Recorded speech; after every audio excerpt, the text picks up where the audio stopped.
Ladies and gentlemen, distinguished guests, young scientists, welcome, bienvenue to the 53rd edition of the Luxembourgish Contest for Young Scientists. Welcome. 57 national teams from 29 different schools, parents, friends who have come to support our young scientists, the partners, donors, sponsors, and friends of the Fondation Jeunes Scientifique, Head of Representation of the EU Commission to Luxembourg, Mrs. Anne Calteux, President of the FNR, Madame Martine Reichertz, Minister for Research and Higher Education, Mrs. Stéphanie Aubatin. The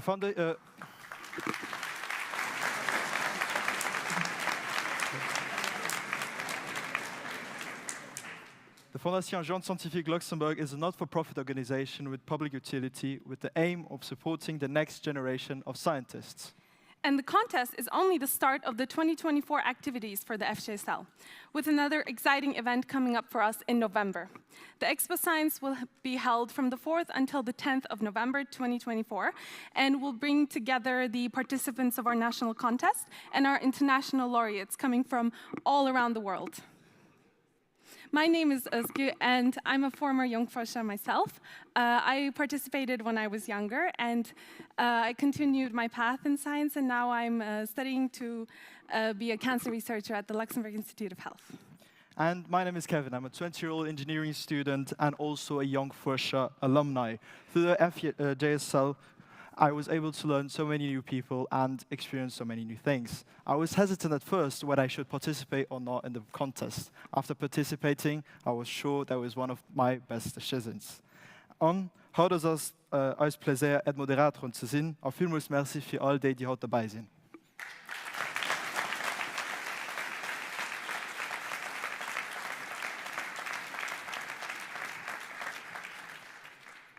Now, to officially begin the award ceremony, it is our pleasure to call on stage Mr. Carlo Hansen, President of the Fondation Jeunes Scientifique, for his opening words.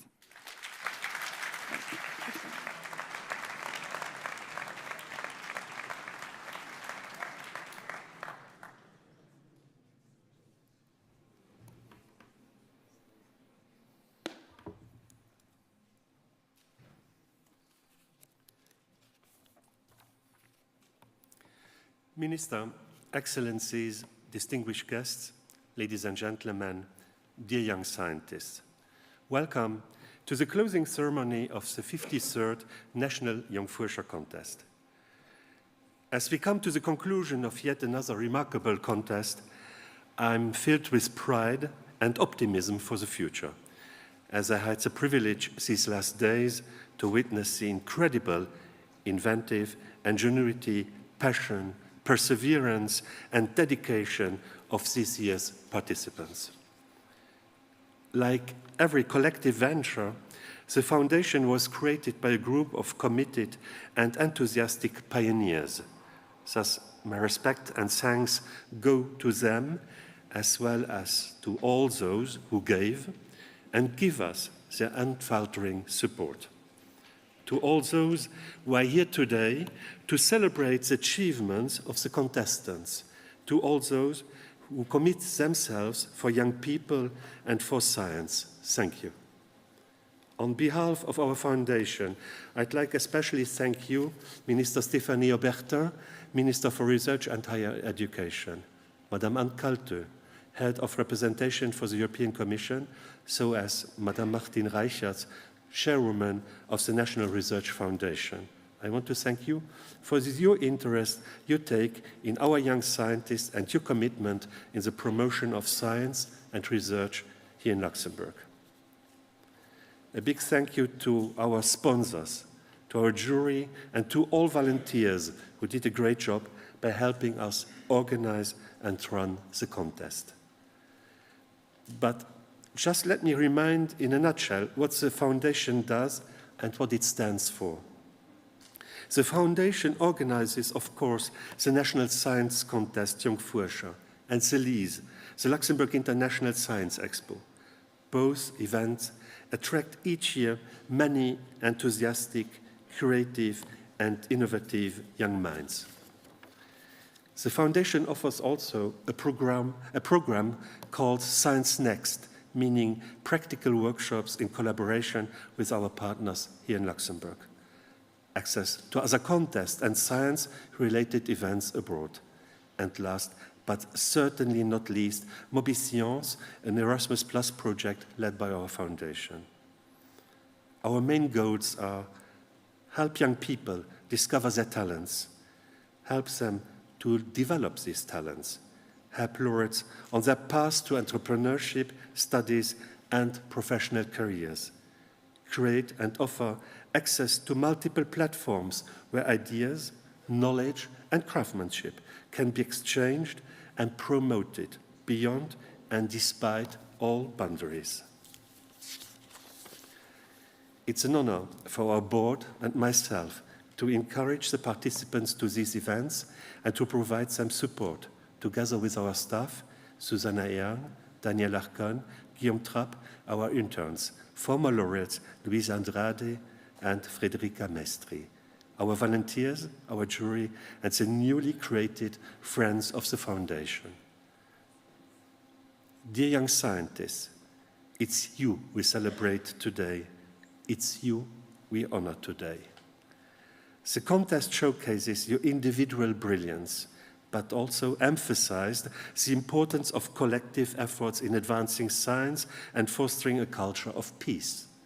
It is through the exchange of ideas, the celebration of diversity, and the pursuit of knowledge that we can build bridges across nations and promote understanding.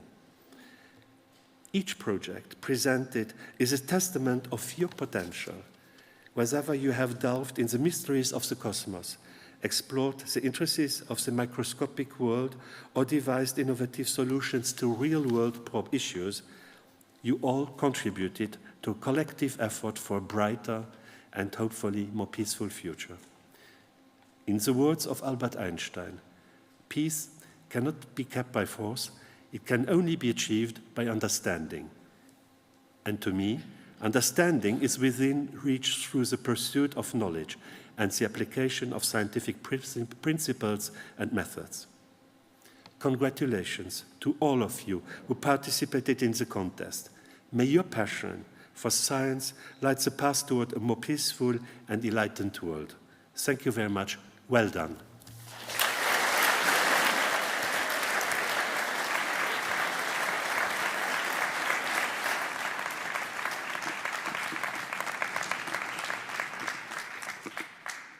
Thank you very much for these motivating words. We would now like to welcome on stage Mrs. Suzanne Yan, the director of the Fondation Jeunes Scientifique, for her opening speech.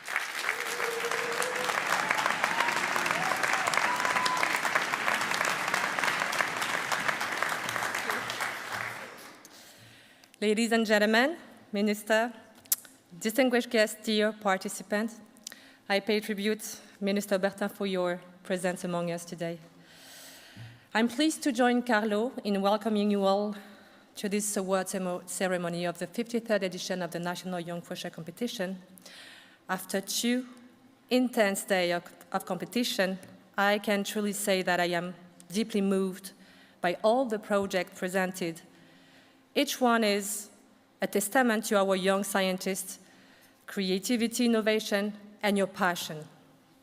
Dear young scientists, your enthusiasm and determination have been reflected in every project you've undertaken. And, of course, you should be proud of yourself.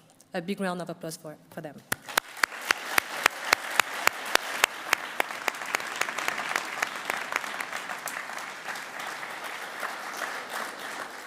Your reward will come in a few minutes, but before, I want to remind you that this award ceremony is not just the end of this adventure, but just the starting point to a beautiful adventure. This evening, every participant is a winner. No matter the scientific level, age, language, we have worked hard to ensure that each project will be rewarded by sending you all of them to the next step that will allow them to go further with their scientific endeavors. So the significance of this award goes beyond mere recognitions of financial value. They open doors to many international journey, a chance to travel with your scientific project to the most prestigious competition, expo, events, summer camp here in Luxembourg, but also worldwide. You will meet with your international peers and connect with your community, and I'm truly convinced that you will come back stronger. Here are some anecdotes from 2023 results. For the first time, the Danish competition as a part of this science was open for a delegation for other countries.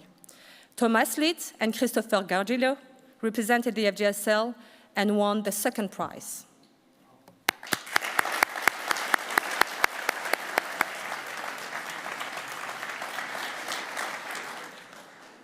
Avanti Sharma returned from Portugal with her precious honorable mention for her project, which provides students with security against cyber attacks.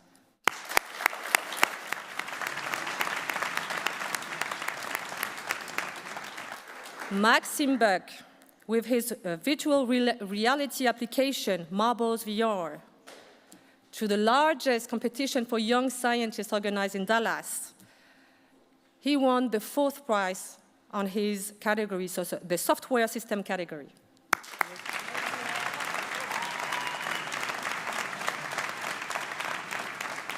Very important steps as well. 6 Jonk Fuerscher could present their innovative projects at the Benelux Pavilion, thanks to the Ministry of Environment, at the COP28. It was actually a chance for them to speak up their vision in terms of environment. So a conference which traditionally gives the floor to senior diplomats. So it was also a good step for them. And more recently, at the Taiwan International Science Fair competition, the judges awarded the 4th prize in the computer science and information engineering category to Sheshimir Isik, and the 3rd prize in the mathematics category for Steve Mandelev.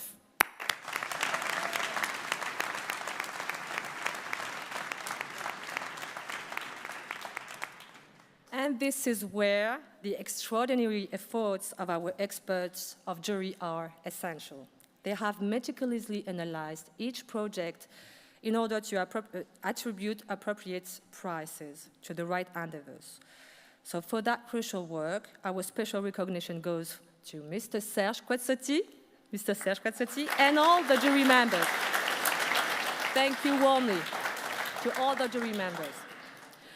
Of course, it is also important to mention that these awards are made possible thanks to the invaluable contribution to our partners, philanthropists, sponsors. Yes, we have everyone.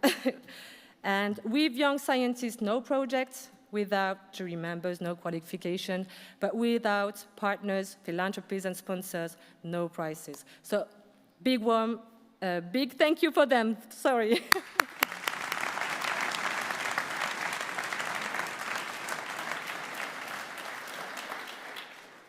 Like Carlo, I would like to extend our heartfelt gratitude to every Fondation Jeunes Scientifique Luxembourg supporters who dedicated efforts to make this event an overwhelming success.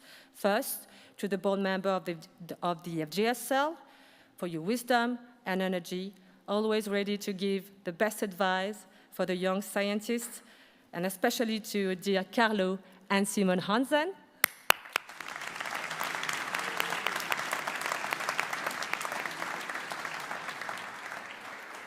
Also, a very special thanks to our volunteers who bravely step up the game and join their unwavering support for this organization. I'm deeply grateful. Thank you.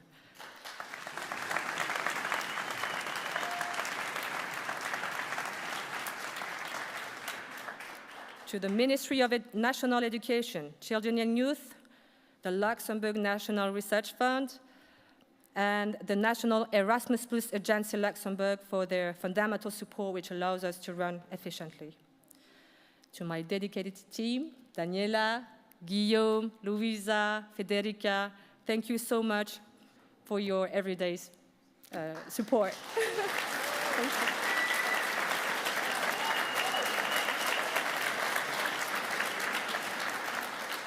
Not to forget the artists from the Maison de Jeunes Redange, my dear Jamila Bouali, Cyprien Kaiser, and Pete Vinandi that you will discover soon, and the focus team. We thank you.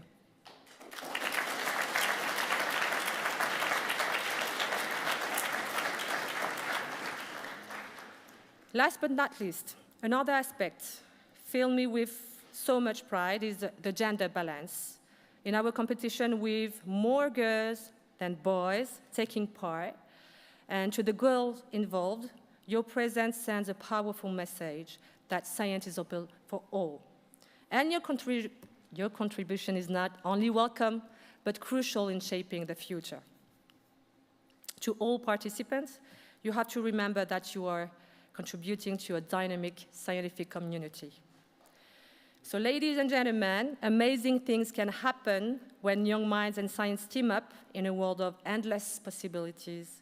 So let's continue to work together to support them, to make positive change for a positive future. Thank you, and congratulations to all young persons.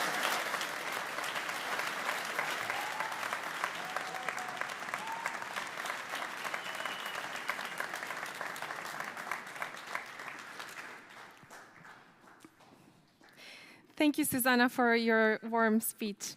We would now like to invite Mrs. Stéphanie Aubatin, Minister for Research and Higher Education, for her words of encouragement to our young scientists.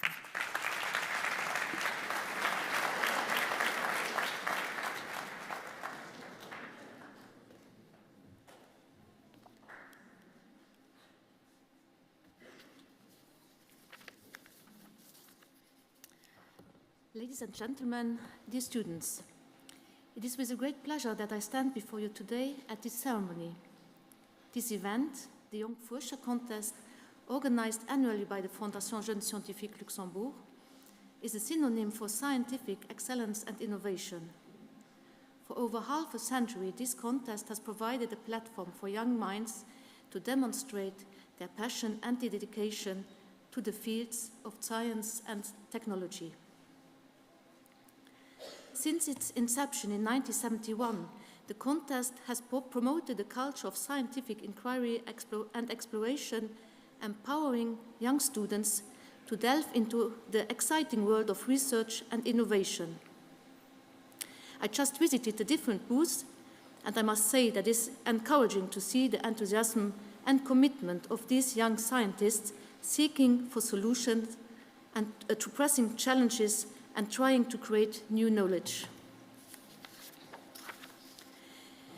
This contest not only celebrates science in general, but also cultivates essential skills such as critical thinking, problem solving, and collaboration.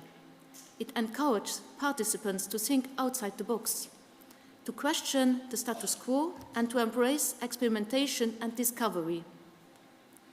I extend my sincere gratitude to the Fondation Jeunes Scientifique for their dedication to promoting science. Their tireless efforts in organizing this contest have provided a platform for inspiring young researchers to pursue their passion for science and technology. My warmest congratulations go to all participants, especially the winners, of course, of this year's contest. Your projects represent the culmination of weeks, if not months, of hard work, perseverance, and determination. Each of you has demonstrated a remarkable level of creativity and insight, and your contribution to the scientific community are truly commendable. In an era defined by rapid technological advancements and complex global challenges, such as climate change, energy crisis, or digital transformation, just to name the biggest and most urgent ones, the work of young researchers, your work, has never been more crucial. I urge you to continue pursuing your passions with commitment and determination.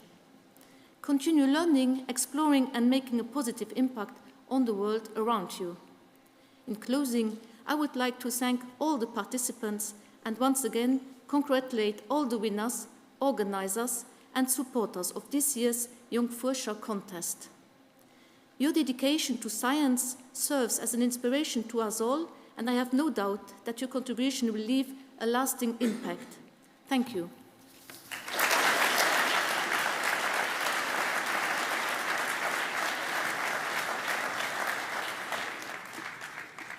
Thank you very much, Mr. Stéphanie Aubertin, for your inspiring speech. And wait, there's something missing. Before we start the ceremony, let's listen to a short musical performance from one of our artists of today, Cyprien Kaiser. Cyprien Kaiser is an award-winning cellist from Luxembourg. He played in venues such as Victoria Hall or the Philharmonie de Luxembourg. Currently, he is undertaking postgraduate studies in Menuhin Academy in Switzerland in the class of Professor Clemens Hagen and Lionel Kettet. But nonetheless, he still found time to come and perform for us today. So, without further ado, let's welcome Cyprien Kaiser on stage.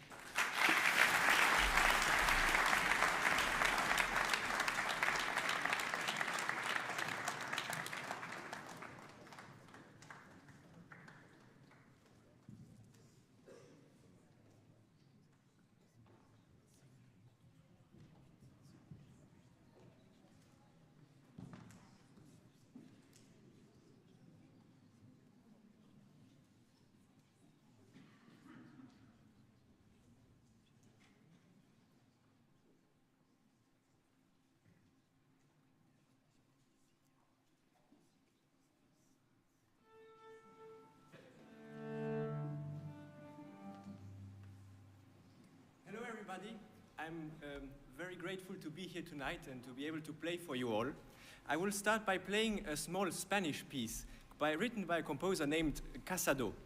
Casado was somebody who spent a lot of time of his life in France, and he was very much so inspired by the French composers of the time, so the impressionistic ones, Debussy and Ravel. And we can see during his writings that he split between his French inspirations and the composers he discovered in France and his Spanish roots.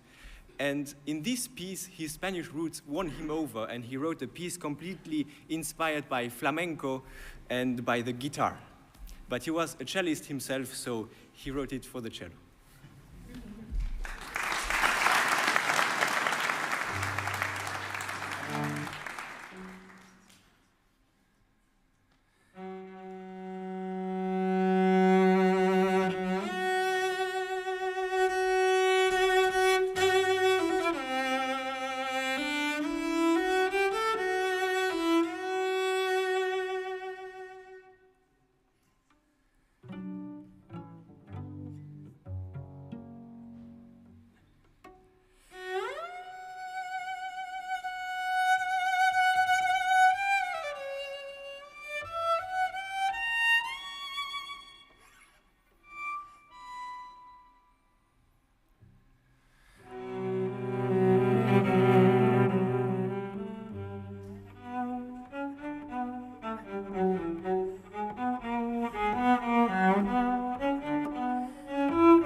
Thank you so much for that beautiful performance. I'm speechless. Up next, we will welcome on stage our keynote speaker, Pit Binandi. Pit is actually also a former laureate of the National Jonk Fuerscher contest from the 1980s. He was also able to mix his interest for science with music to create engaging performances under the name Cyberpiper. Please welcome Pit with a big round of applause.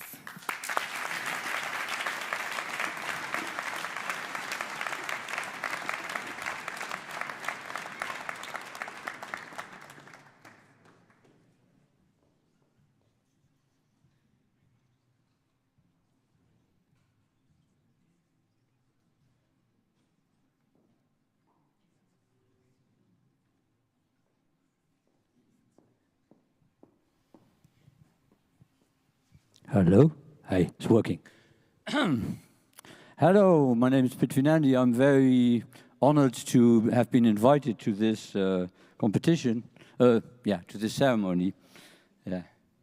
So, let's move on with this. It's working.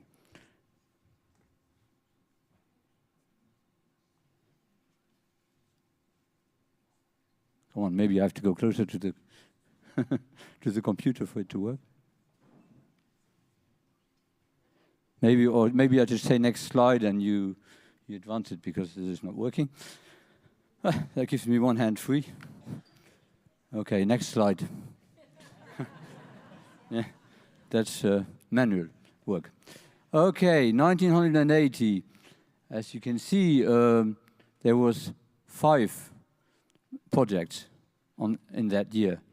I was really surprised to see 57 today, and it really shows the evaluation since 1980 at least. Yeah. So I did 2 projects, and you can already do the next slide. The first one was with a friend called André Altman. Together we constructed a solar collector, an optical solar collector to produce hot water.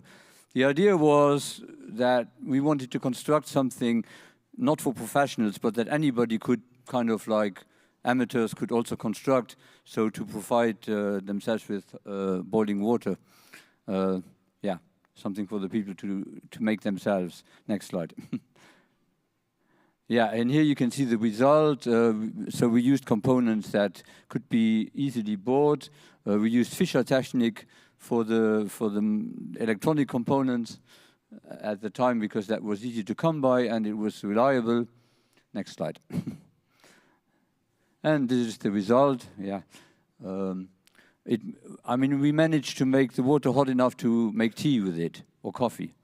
So we actually got 100 degrees water. Next slide.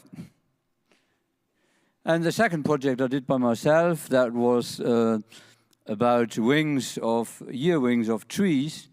And we collected different trees, next slide, from different areas of Luxembourg. I had a total of 3 samples. I had to call the forester and say, can I have a piece of tree, please? That has been cut down. Next slide. We only show 2 here. And the next slide already. All right. And at the laboratory where I worked, this is a gas chromatograph.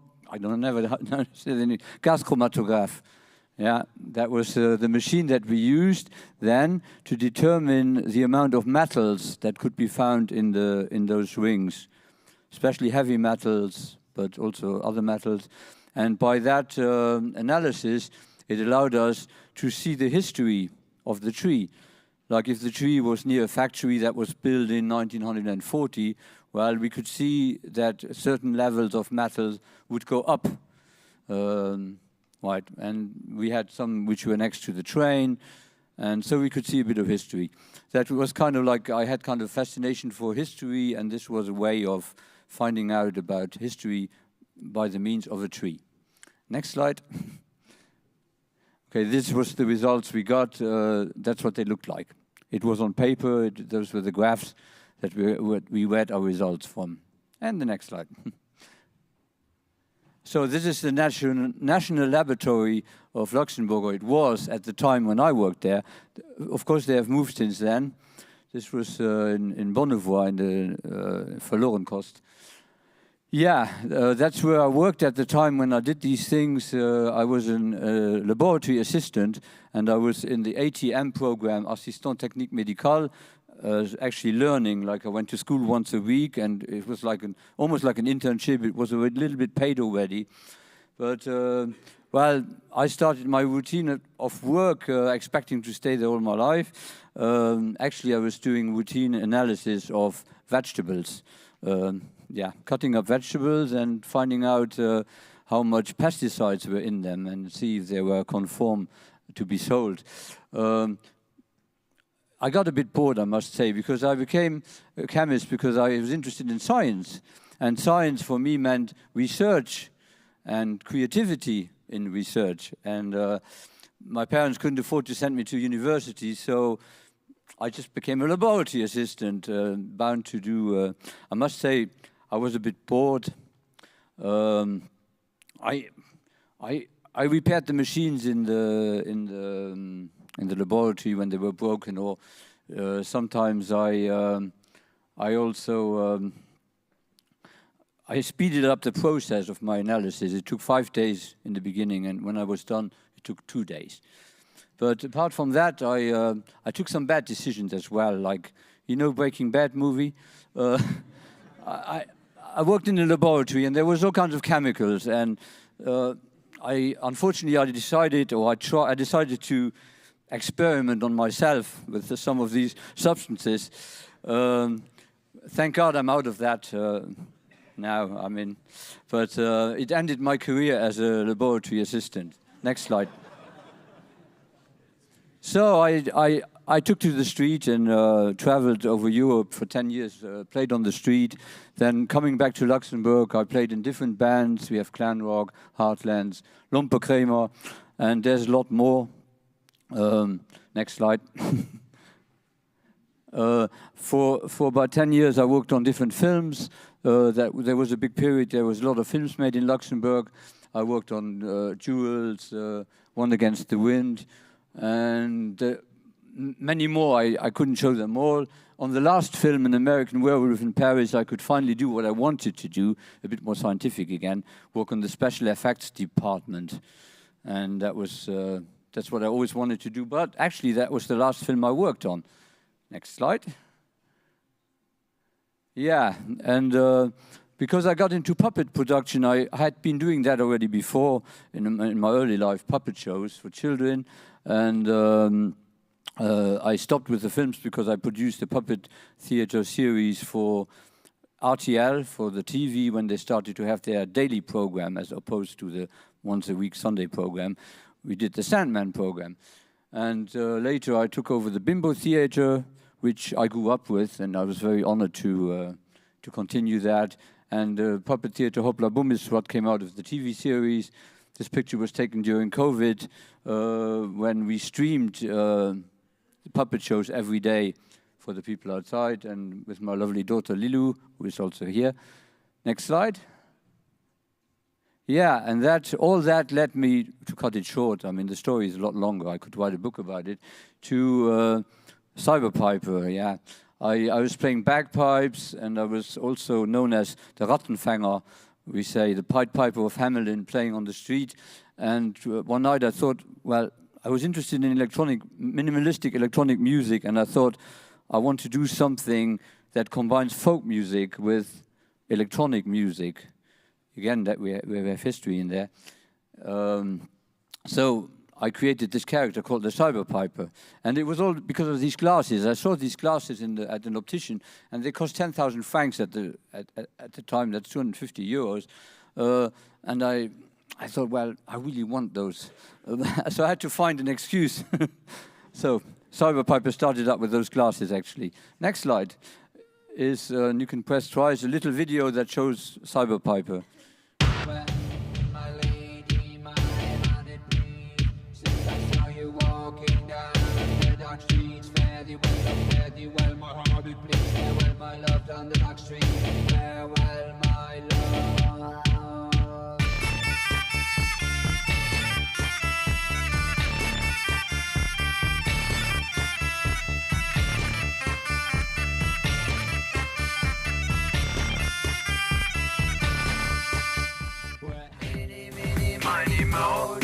And off you go. Come on, let's go to the show. Let the animations flow. You're alone here.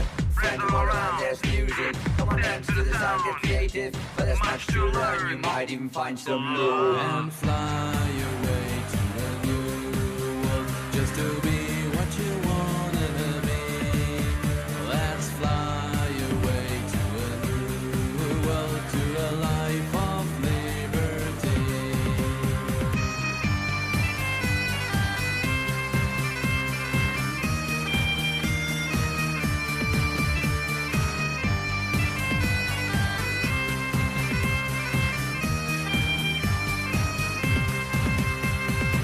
Yeah, Cyberpiper. So the animations were really bad on that last bit. That was in Second Life. So through Cyberpiper, I got into virtual worlds. Second Life was just coming out big, and I thought, well, if I'm called Cyberpiper, I need to pipe in a cyber world, in cyberspace. So I went into Second Life and played many concerts. Next slide. Yeah. Then in between, now, a later project just to hook up to the solar collector. We have a project, it's called Liminaries. Liminaries, it is called, that means a stepping stone. It is like a step towards a new world or a new dimension. Okay, next slide. And actually, Liminaries is a ship, or will be a ship. This is the ship, how I found it. It's called U2, im Falle eines Falles. Huh? Voilà. It was in the north of Germany, and we bought it for 8,000 euros, which was fair price. The ship is 100 years old and weighs 21 tons, and made totally of steel. And next slide. Shows the trip when we went to pick up the ship.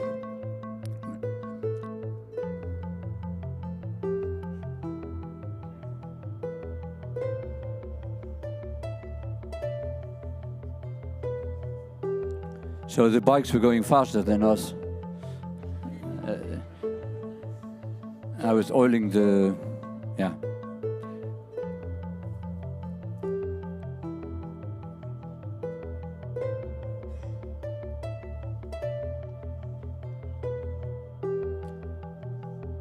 That was on the wine already. It was an exciting trip, but it ended in Cologne because the engine broke down. Then I was towed away by a big coal transporter to yeah, a little bit further down to the Mosel. And then when I was on the Mosel, yeah, I couldn't have it towed until Luxembourg. That was too far, so I had to load it on the truck a month later and bring it to Luxembourg. So this ship is to be a floating puppet theater. So an artistic project. We want to travel with it and play puppet shows on the ship on the subject of water, legends about water and stuff like that. But it's not only an artistic project, but it's also an ecological and scientific project. Next slide. Because we want it to be completely independent. We want it to run on solar power. Next slide. And it will have hydrogen fuel cell and, of course, electric engine, water recycling, anything so that the ship will be completely sustainable and completely, yeah, independent. So, and for that we are trying to right now raise funds with the European Commission, or also on a national level. We'll start to. I'm writing the project right now to raise funds for this, and yeah, that come back to the project of Jonk Fuerscher in 1980. That was my first project that I had to write, and we wrote on a typewriter. I wrote with 2 fingers because I couldn't type with all my hands. So nowadays, when we want to write a project, we have ChatGPT. I mean, we have come a long way. I could almost write the project on my phone. I mean, incredible. Okay, next slide. Then back to another volley, history. History was in one of the projects of young scientists in 1980. I got into Second Life because of Cyberpiper. And after a while, playing music there wasn't enough. I started building things. And we reconstructed a part of Luxembourg of 1867. Also a short video. It's a little bit longer, but it avoids me talking too much. And I'm talking on the video anyway. So there you go, next. We are actually in the real fort, and we're in the same place in Second Life. Under the tunnels, the mines, we turn off the electricity so that we have petrol lamps and we walk through those tunnels. In one of the towers we have a computer room. We sit around like the knights of the round table. We try and get into a kind of role play. At one point there's no more instructions and we just see what's going to happen. My name in Second Life is Cyber Piper, but now I'm more often known as Hauptmann Weidert. We built a simulation of the Fort Tüngen in its version of 1867. The characters, the soldiers, the uniforms, the weapons and everything that was in it. Local people from here, they can discover their own history, but also tourists, because we can use these characters to tell the story. They travel back in time.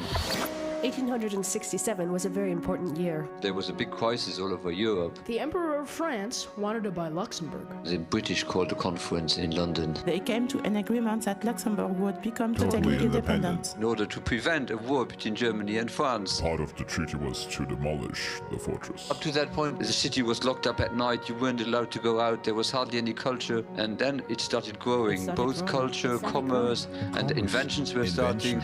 The beginning of our modern age as we know it now.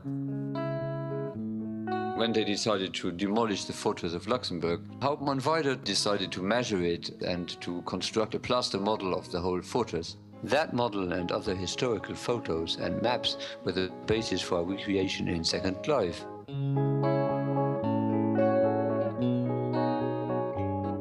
In Second Life, you have already the possibility to build things with the engine that's inside Second Life. So you can just put out a cube, you can stretch it, you can put holes in it, you can put out a cylinder, transform it, cut it.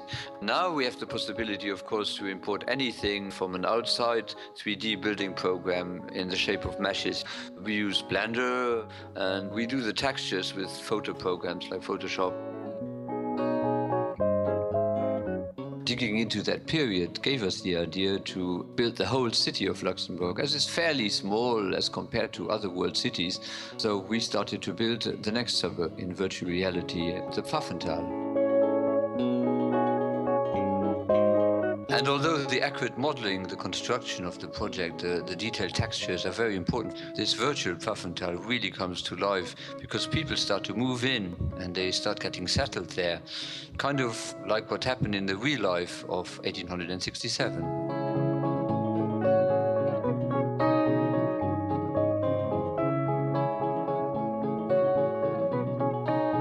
People can discover history by living in it.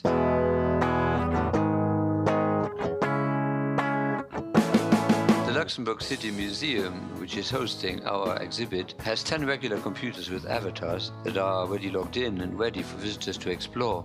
And we also have 2 Oculus Rift stations.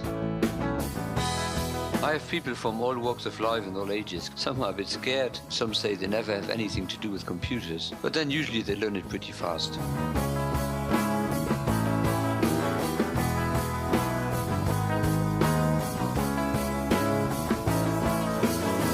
Virtual reality does not have to be a way to cut yourself off from the real world. The big promise of virtual reality is that it can connect us with reality in a different way.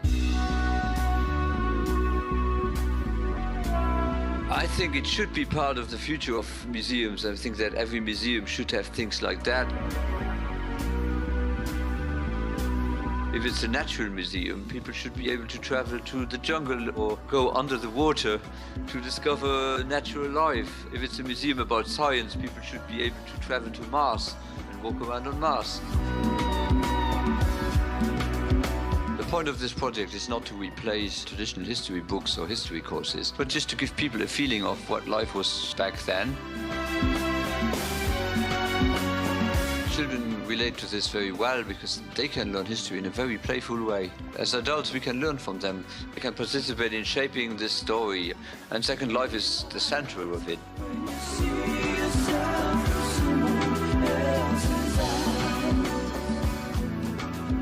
Looking down here, my daughter just asked me, we're going to go down there and see the horses, because she's used to going into Second Life with me. It looks exactly the same, and so she's asking for the horses. That's the power. Right, that was the project. I'm not done. Of course, we all know where virtual reality went. I mean, virtual reality with headset and all that. We kind of build on that, and we wanted to continue, but the world is not ready for virtual reality, or virtual reality is maybe not ready for the world. But we continued our projects. Next slide.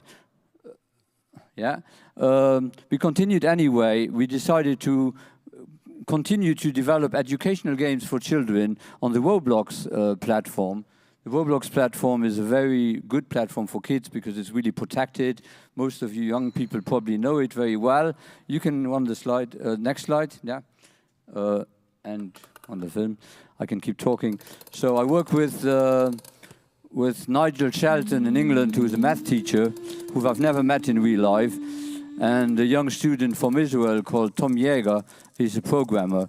And together we built these games. And this is the same one that you saw in the other film, but now in Roblox, but not as a virtual world, but as a computer game. Which, in the meantime, also works with Oculus Quest, so virtual reality is still there. You can use it. But the nice thing about this platform is that it works really, really well on mobile phone. And most children today play on mobile phones or tablets. So that was one of the reasons we switched to this platform at the time. So again, Pfaffenthal. We also managed to combine gameplay with puppet shows. I mean, all kinds of different things going on that we can use this for. Next slide. And so finally, the very last video and the very last slide. We got, 3 years ago, we started on the Castle of Vianden, Les Amis du Château. They asked us, and with the support of the Ministry of Culture, to do a project in Roblox on the Castle of Vianden in 1485. Here we go. Which was very complex. I thought it would take 6 months, but it took almost 2.5 years now. There the music is very low, I don't know why.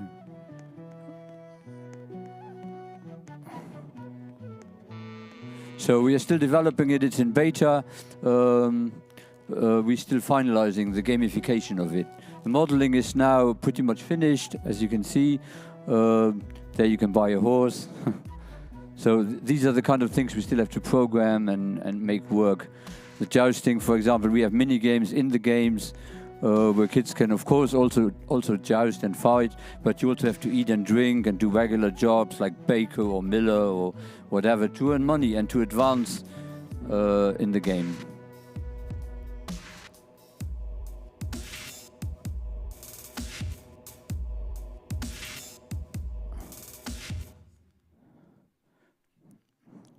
Right, and I'm going on this battle of introducing computer games and things like that in schools and in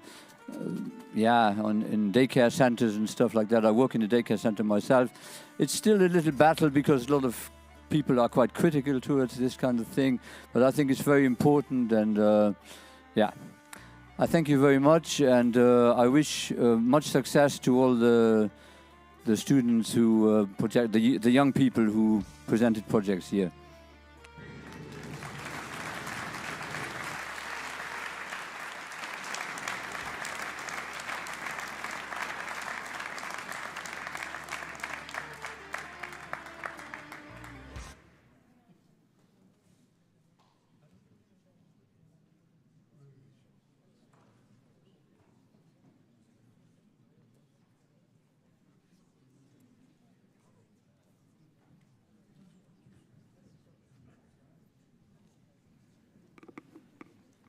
Thank you very much, Bitvinandi, and all of best luck on your future projects.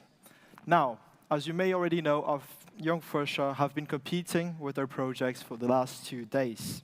So I'll just quickly recap of how the National Jonk Fuerscher contest is run. So students living in Luxembourg, age 11 to 21 years of age, independently work on their own research project. They first submit a written project on a white paper, which is then assessed by a panel of our very, very, very competitive judges. Next, They present their projects to the juries, which has been taking place over the last few days. This year, it has been incredible to see 57 teams of young scientists from different schools, from 29 different schools and universities presenting their projects in such a professional manner.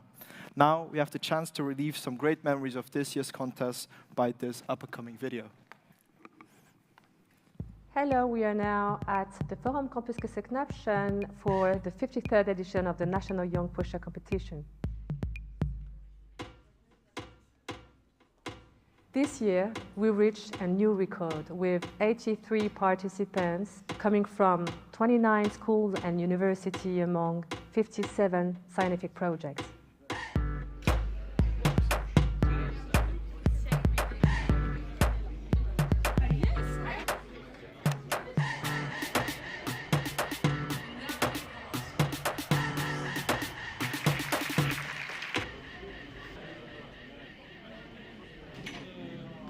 This year, as previous years, we clearly see that our youngsters are inspired by their everyday lives. We have a lot of different projects for solutions regarding the climate change, but also cutting-edge technology projects, social sciences projects. It is very impressive.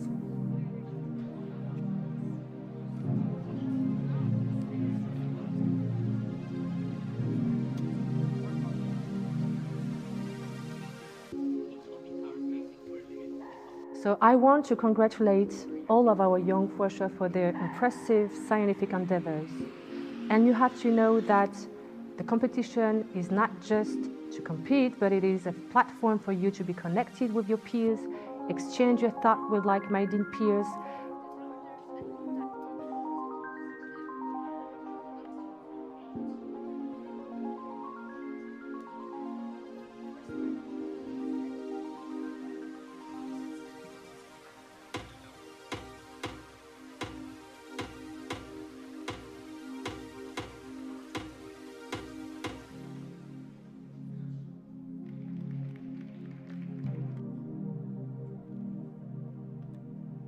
You also have to know that the award ceremony is not the end. It is actually the starting point of a wonderful adventure. Each and every one of you will have the chance to go further with their scientific project on global stage. So again, congratulations to all of you.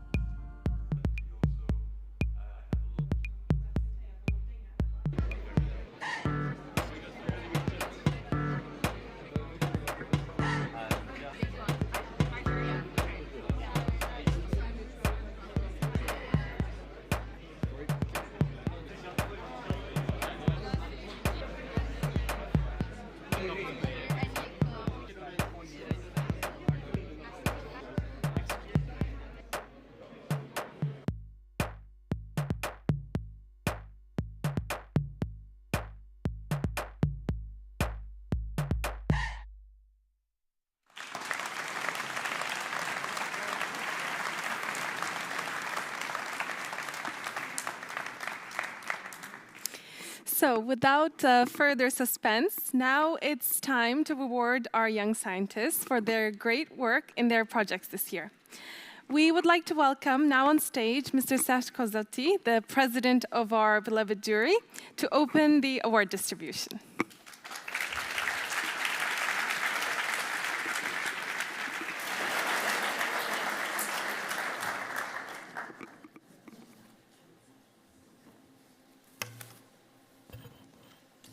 Dear Minister, dear young scientists, Mr. President, Madam Director, dear colleagues, members of the jury, ladies and gentlemen. In a few moments, I will be presenting the winners of the 2024 edition of the Concours des Jeunes Scientifiques, but I would like to use the time I'm honored to have been allotted to share a few thoughts on the importance of young scientists and our Luxembourg contest. Over the last 8 years, a period during which I have had the privilege to be a member of the jury, we have seen a gradual increase in the number of projects and participants in the Young Scientists competition. This year, we have 57 projects and 83 candidates. But what is even more important is the constant increase in quality of the project, something that has not gone unnoticed by the jury. Many young scientists come back every year pursuing their work on a project with great passion and improvements, or having come up with lots of ideas, come back several years in a row with an ingenious solution to a technical problem or other. I therefore wish to congratulate all those young people for their diligence and perseverance, those who start with a small project and who a few years later are rewarded for their efforts by being amongst the finalists in the competition. Furthermore, the development of the Fondation Jeunes Scientifique alumni network shows that many of those who have taken part in the contest go on to pursue successful careers in science and engineering. All this is good news, because overall we will need a large pool of talents to contribute to the scientific progress and technological developments that our society will need in the future. Knowing that recruiting talents has become a major issue for a country's scientific and economic competitiveness, I'm convinced that having a pool of young talents in Luxembourg is not at all a luxury. This is how the Young Scientists of Luxembourg competition and all other similar competitions in Europe and around the world can be seen as a talent forge that play an important role in ensuring the next generation of young scientific talents. I wish to congratulate the Fondation Jeunes Scientifique Luxembourg on its development over recent years. Its activities now go far beyond organizing the competition. It has become a welcoming platform available to every young person interested in any scientific or engineering discipline. Its very first objective is to encourage and support them in developing their interests so that it turns into a passion, which is an essential quality found in most good scientists. Furthermore, thanks to Science Next initiative, young people are given the opportunity to receive training and acquire knowledge and skills relating to scientific working methods that they can apply directly to their projects. However, as its name suggests, the concours Jonk Fuerscher is also a contest, with the aim of selecting the best projects and granting them the top awards. What is a Nobel Prize or other prestigious award for an experienced scientist is, for a young scientist, the reward of being able to represent Luxembourg at one of the few prestigious international competitions for young scientists, whether in the United States, Taiwan, China, or in Europe.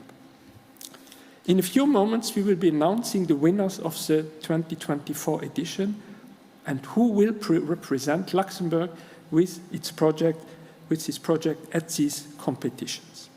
Over the last few years, the jury, together with the foundation, have gradually adapted the way the Luxembourg competition works,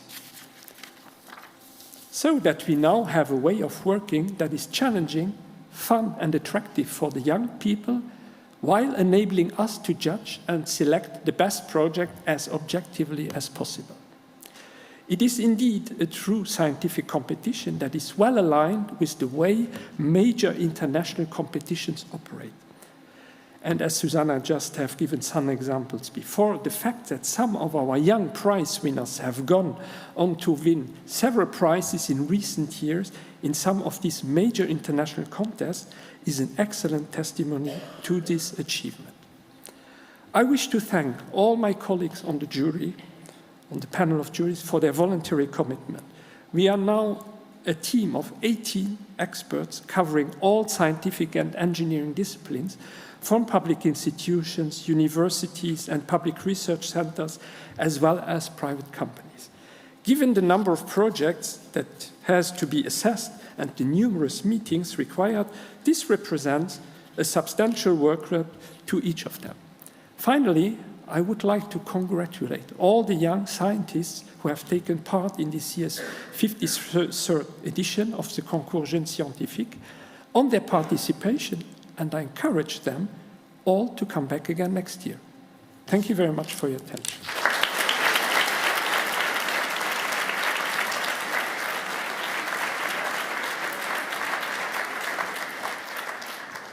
Thank you, Serge, for your amazing speech. But before we start with the awards distribution, we have a few questions lined up for you. So first question is, dear Serge, according to what criteria are the works of young researchers evaluated? Yeah. So during the last years, we have worked out a set of criteria that we use to evaluate the different projects. So the first criteria is the paper form. So if it is nicely presented, if there are not too many faults in the text.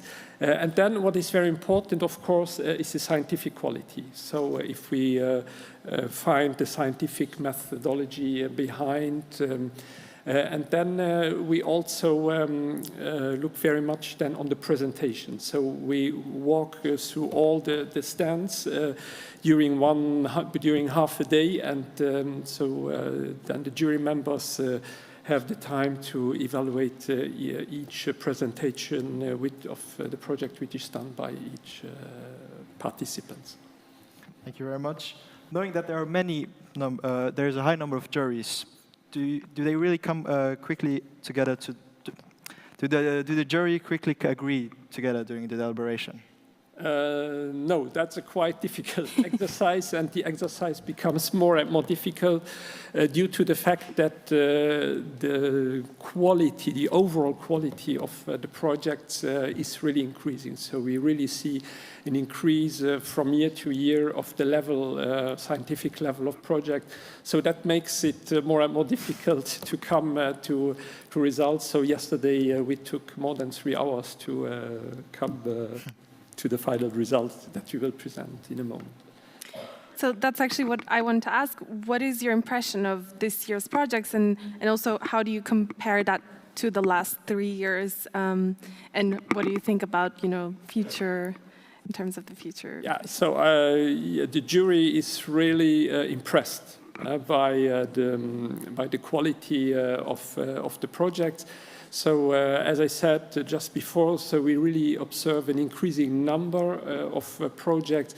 And I think something that is also very positive is that we also see an increasing number of Luxembourgish schools participating in the projects. If a few years ago we had a very limited number of schools who participated, so now we can really say that we have a representative number of Luxembourgish schools participating in the contest. Okay, thank you. I'm sure our guests are all very well informed now. So, please. Now, we would like to welcome back on stage Mr. Carlo Hansen and Mrs. Stephanie Aubertin for the award distribution. This first.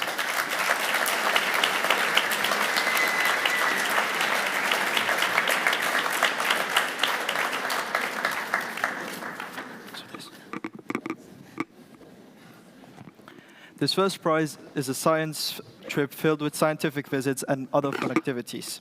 But before we welcome the winners, let's hear a short message from Mr. Patrick Marth, the sponsor of this award.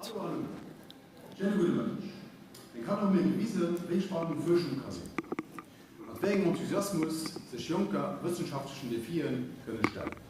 Es gibt keine Zukunft ohne Wissenschaft. Als zukunftsorientierte Entreprise will mir diesen Defi unterstützen. Die Laureaten wünschen euch alles Gute für die Zukunft. Bleibt interessiert, bleibt vierzig.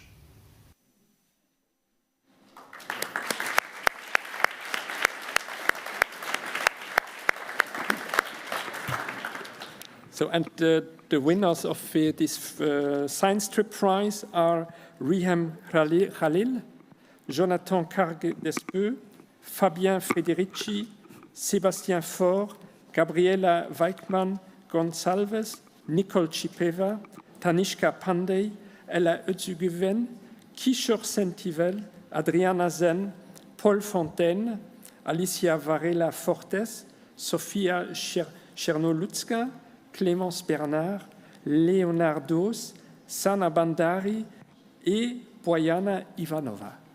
Congratulations.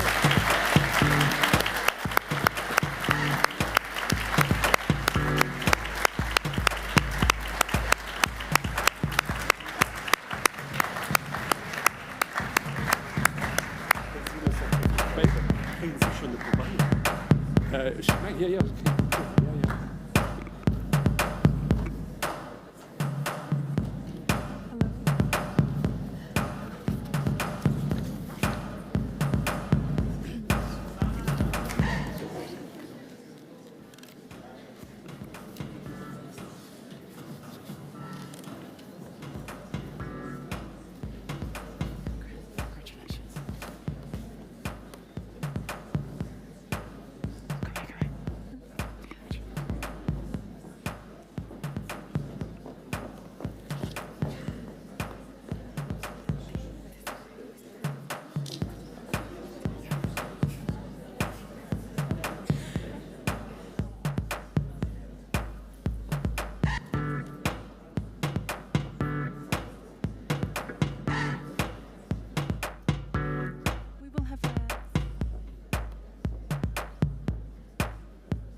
Our next prize is in partnership with the Eurospace Center Belgium and the FJSL. The winners will have the chance to take part in a week-long astronaut camp at the Eurospace Center in Belgium. That sounds super cool. Let's see. And the first winner of this prize is Andrew Boyer for his project, What Happens When We Launch an Airplane Using a Catapult.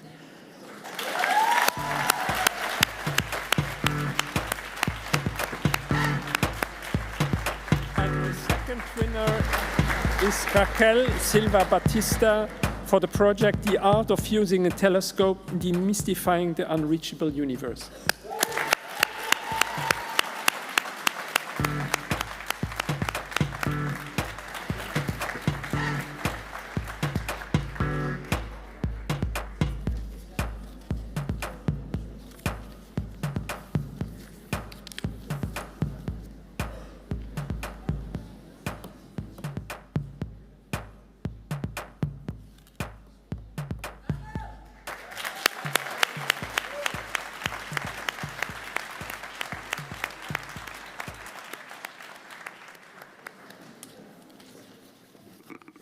This next prize also takes place at the Eurospace Center in Belgium. The winners will be able to experience the daily life of an astronaut and experience the feeling of walking on Moon or Mars. And the winners of this prize is Louis Anker for his project Building a Real Hovercraft.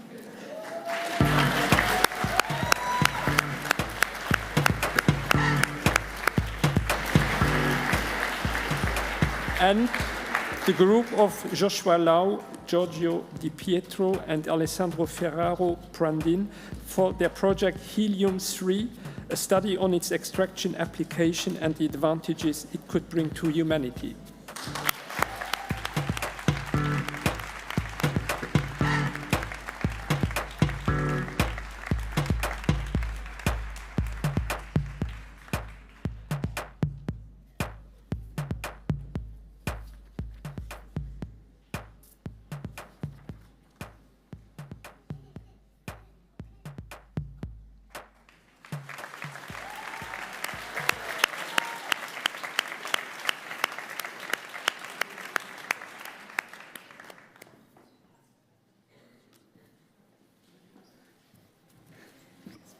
The next winners will have a chance to partake in the Digital Learning Hub.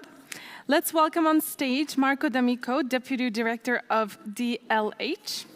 The winners will have access to 50 hours in high-end laboratories and equipment, as well as coaching for further research and next scientific projects.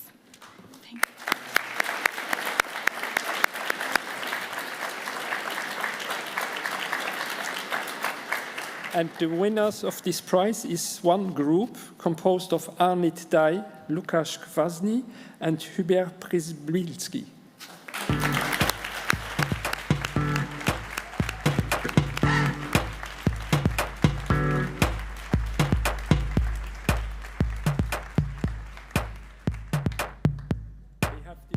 System with liquid crystals aimed at security system.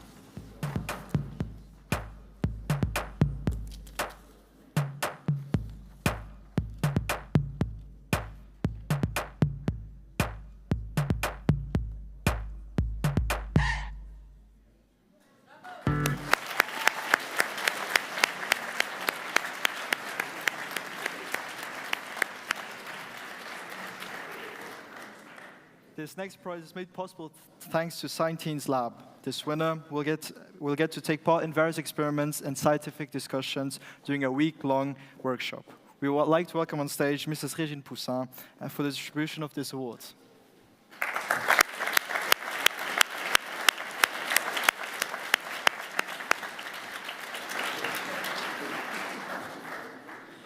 And the first winner of this prize is Tanay Karnik for his project Converting Text-Based Information into DNA-Based Sequences.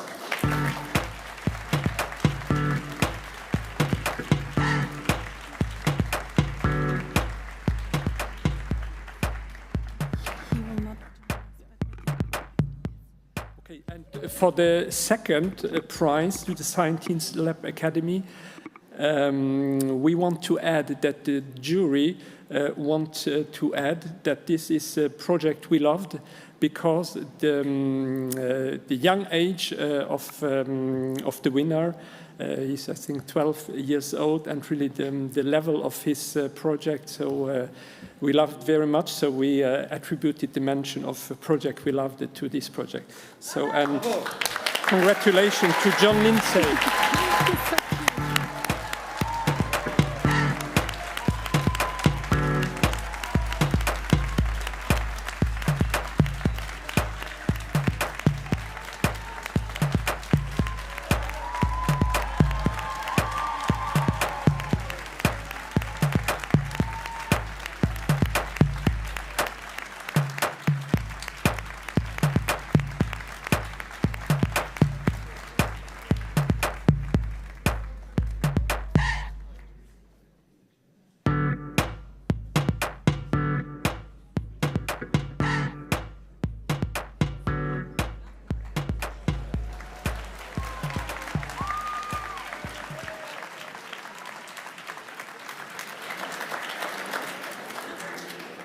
I'd like to congratulate also Tarnay, but sadly he couldn't participate here. So on to the next award. Yeah, so the winner of this next prize will participate in the Karriereweg, correct me if I pronounced that terribly, by Jugendfirst Germany, which takes place over 3 days in Germany and revolves around an important topical global issue. And the winner of this prize is Mariana Bourad and Laila Henriquez, Esperanza Casillas, for their project Création d'un parfum et effet psychologique des odeurs sur l'être humain.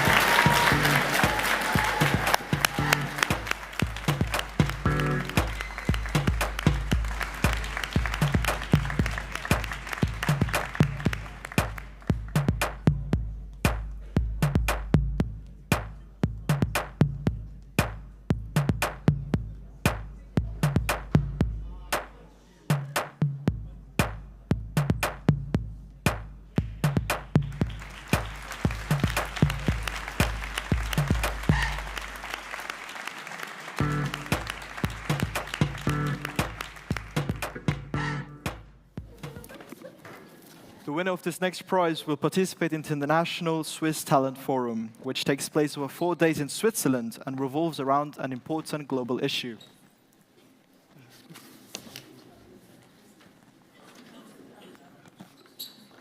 It's another Jugendfirst prize. Oh. Okay, good. There is one Jugendforsch prize missing, I think. So I have it on the paper. So it's Alexander Lebedev, so a second winner of the same prize for his project, Constructing and Testing an Effective Mass Driver.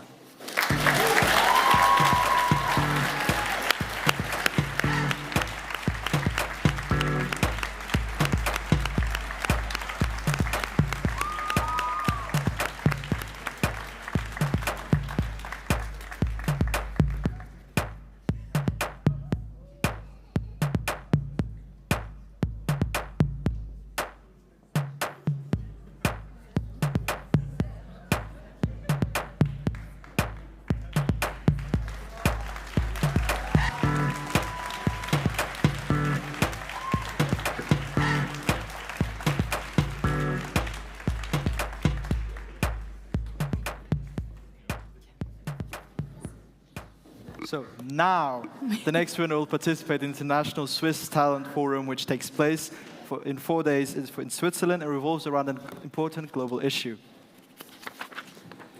And the winner of this prize is Sherin El Hafidi for its project, The Impact of Photomodulation on Movement Rigidity in Parkinson's Patients.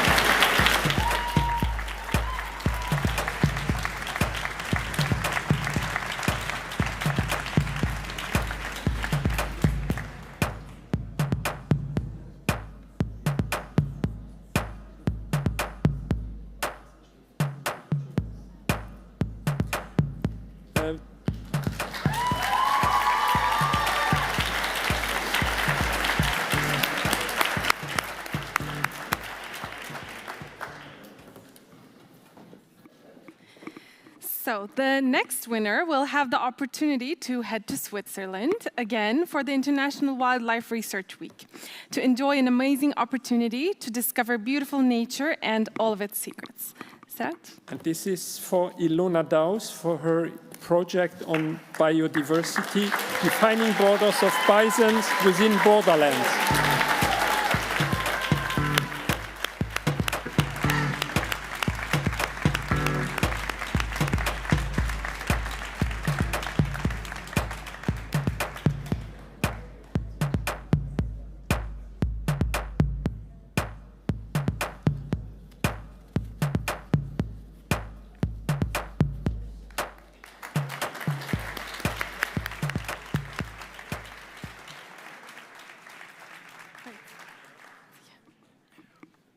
We would now like to welcome Mrs. Christine Pegel to join us in awarding the prizes from the Mobi Science category.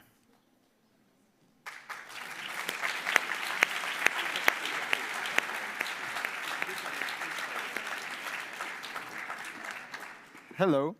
So, dear Madame Pegel, in a few words, can you tell us more about the youth mobility program from the Erasmus Plus agency Luxembourg? Yes.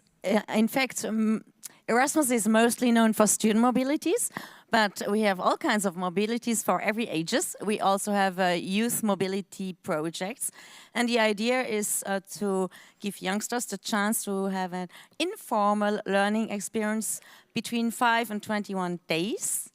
And the idea is to empower them, to engage them, to help them to become active citizens and learning for life and for their future profession too. And the good news is for all those youngsters that could benefit from a youth mobility, they could, of course, also participate again in the Erasmus Plus program during their university studies, for example. What a great initiative. Thank you very much.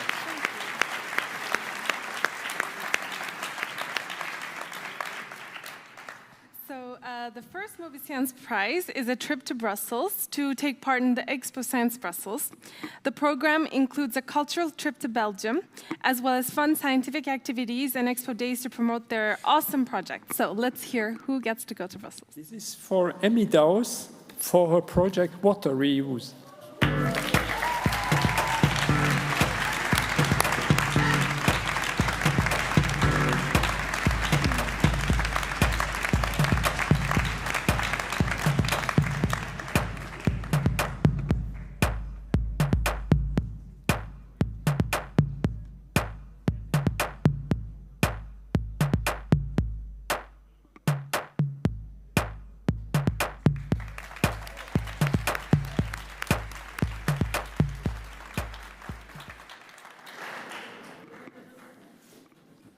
So we have a second winner for this prize to Science Expo Brussels, which is X1 Long and Rukirana Durba.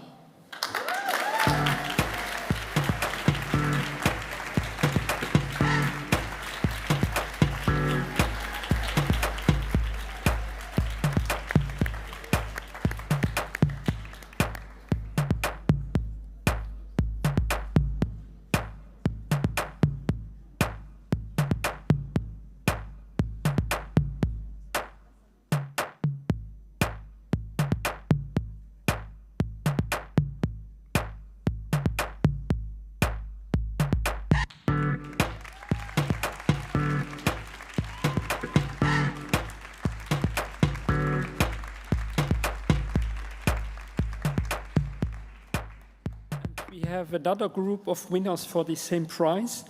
The next one is Quinkyan Mo and Sama Shiata Sad Shihata.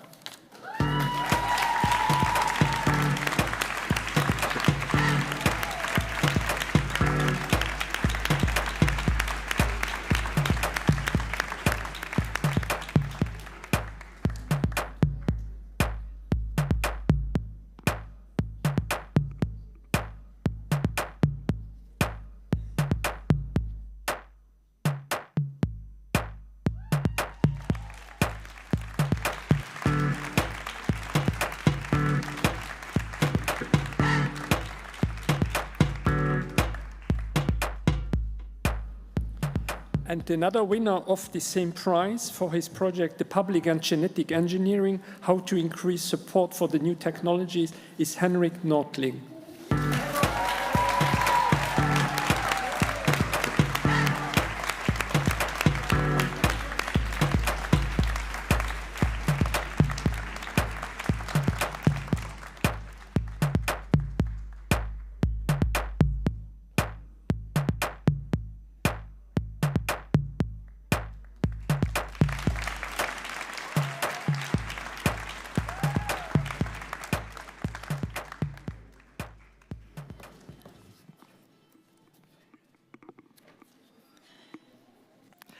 Our next winners will travel to Fez, Morocco to take part in Le Printemps des Sciences Expo Sciences. This event includes an exchange with other young scientists, experiments, scientific activities, discussions, and visits around the city often referred as the country's cultural capital.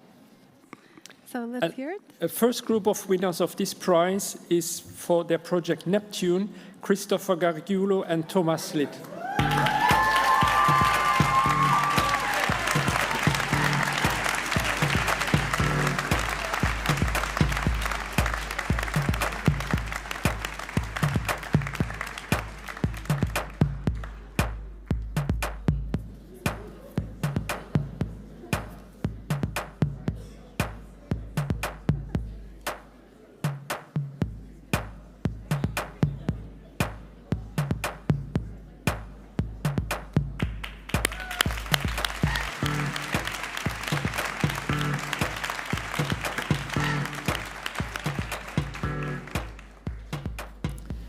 And the next winner of this same prize is Benedikt Slobodan for his project Environmental Effects of Road Salts.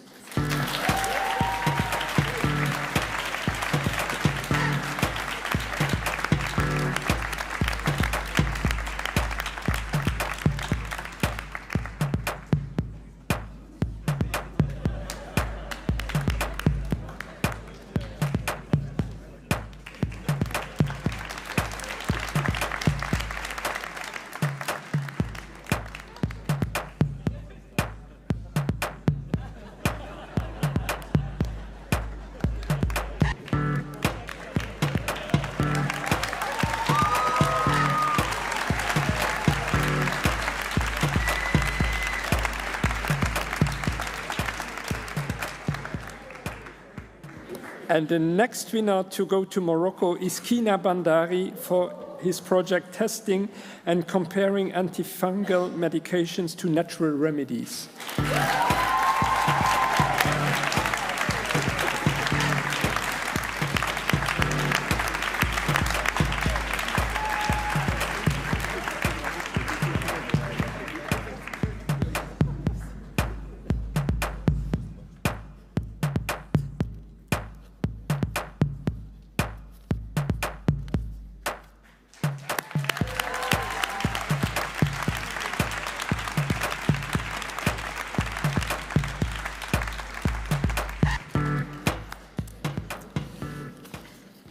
The next winner of this prize is Slava Harizanova for her project Perception of Colors, Associations and Preferences.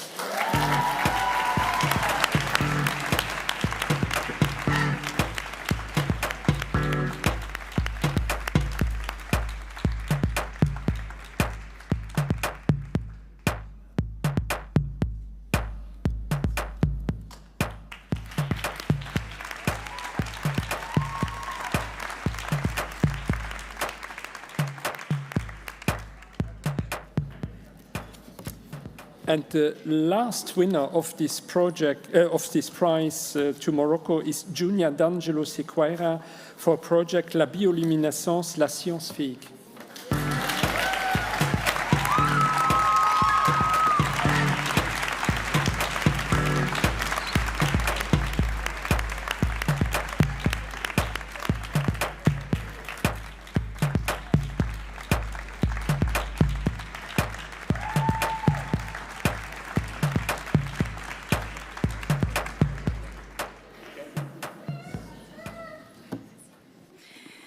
So within the Mobiliscience program, again, our next winners, by participating in the Expo Science Occitanie in Toulouse, which brings together people from different countries to present their projects in science, technology, and environmental education.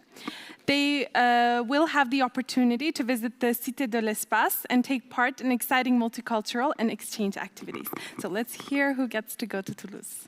The first winner of this prize is Maxime Lebediev for his project Creating and Developing an Atmospheric Ion Engine at Home.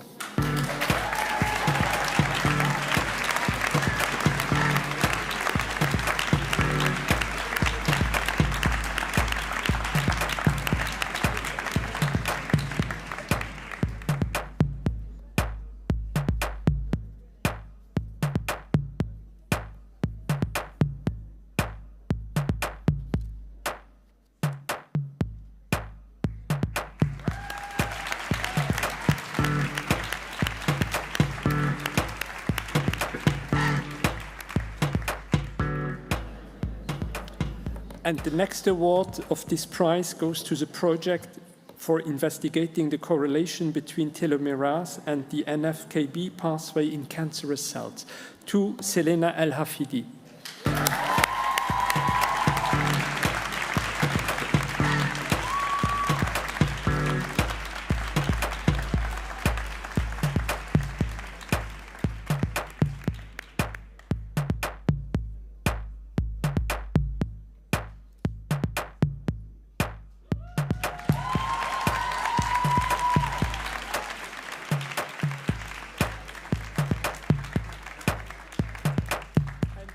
One last winner of this prize, who is Isabella Stanton-Williams for her project How Did Ancient Temples Survive Earthquakes?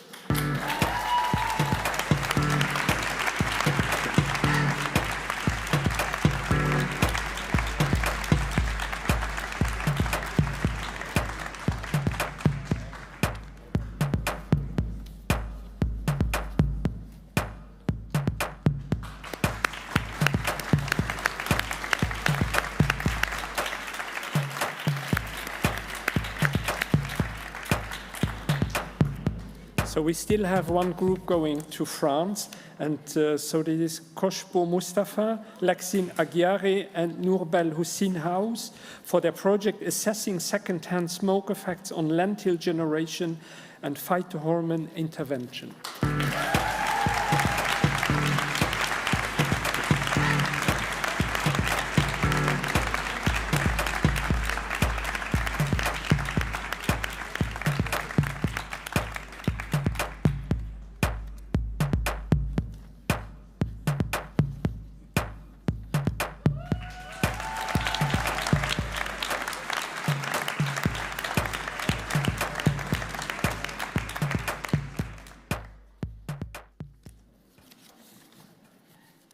Next, Mobiliscience will travel to Porto in Portugal to take part in a national science exhibition in Portugal. This event includes exchange with national young scientists, experiments, activities, roundtables, and visits to the city. So let's hear who gets this prize. So first winner of this prize to Portugal is Amandine Boisson, Marie Vergenst, and Aude Rodigari for their projects Aimant et Induction pour une énergie verte.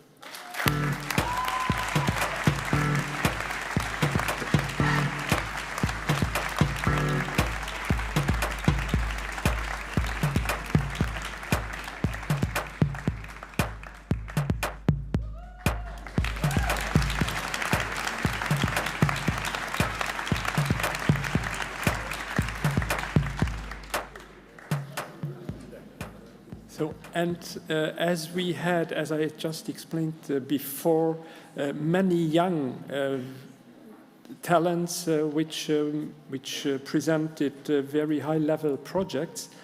So for the next two winners of the Mobi Science Portugal, the jury has decided to add a special distinguished congratulations from the jury, and the first goes to Noémie Rappen for her project Franquin et l'automobile imitateur ou précurseur.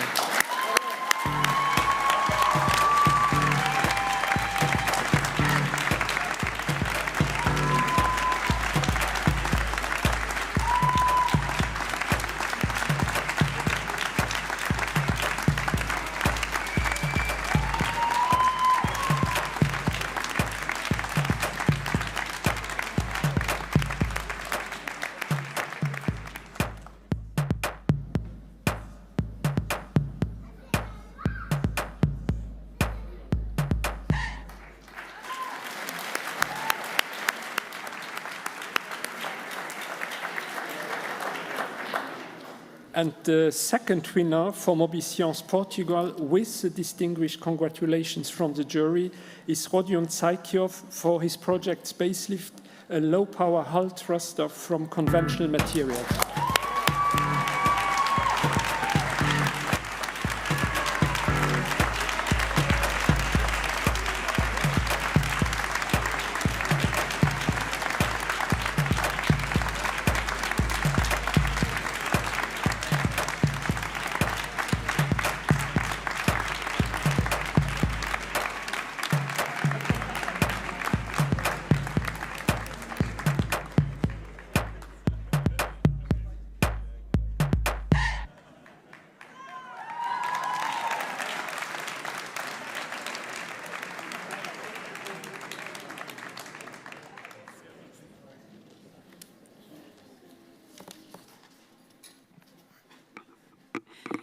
Thank you, Ms. Becker.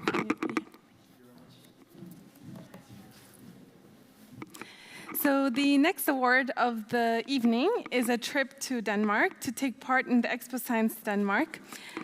Winners will get to present their science projects, take part in workshops and other scientific and cultural activities. Let's hear who goes to beautiful Denmark.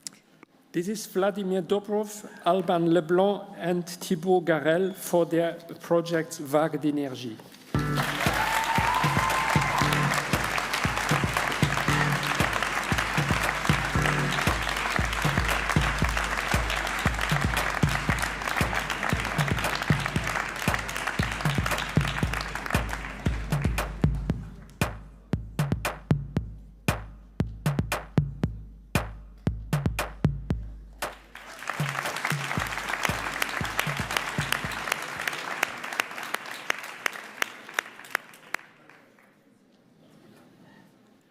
The next winners will participate in a trip to Italy to take part in the Io Giovanni e la Scienza 2025. This consists of an exhibition of science projects and also a competition. This prize includes workshops and lots of scientific and cultural activities for both the national and the international teams involved. So, Serge. And for his project on the resistance development of antibiotics, Harald Svein and Kansain Niantek and Konstantin Lek.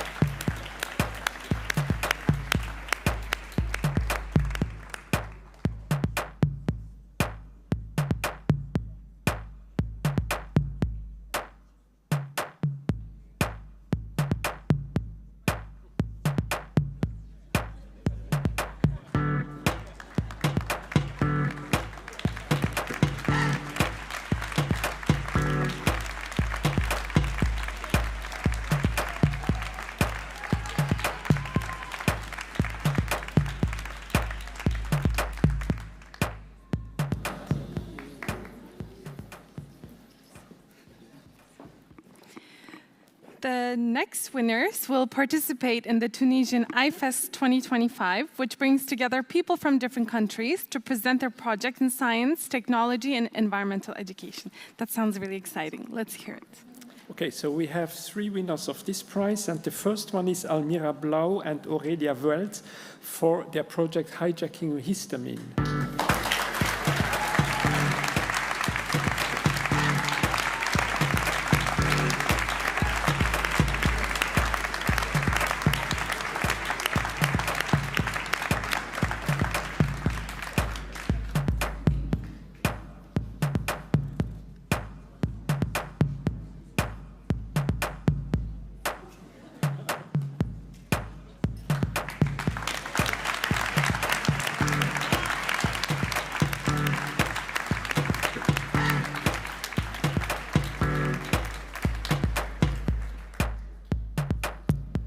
The second winner of this prize is Avanti Sharma for her software development, Are You Sure? A software process for keeping teens safe online.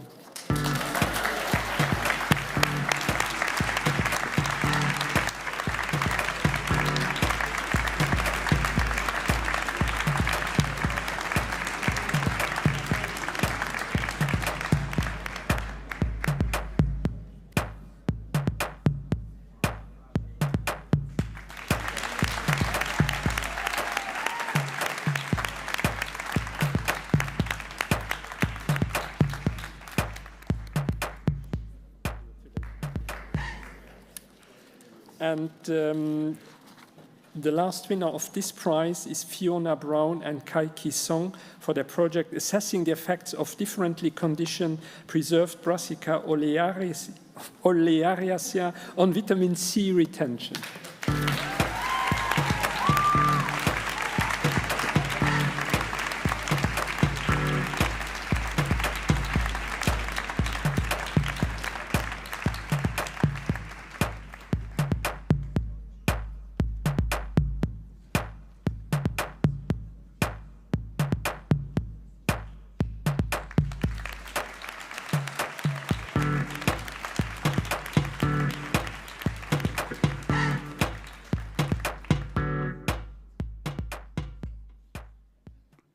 Next award is a participation in RedMex Mexico. It is an Expo Science, a non-competitive event with many scientific and cultural changes, workshops and visits.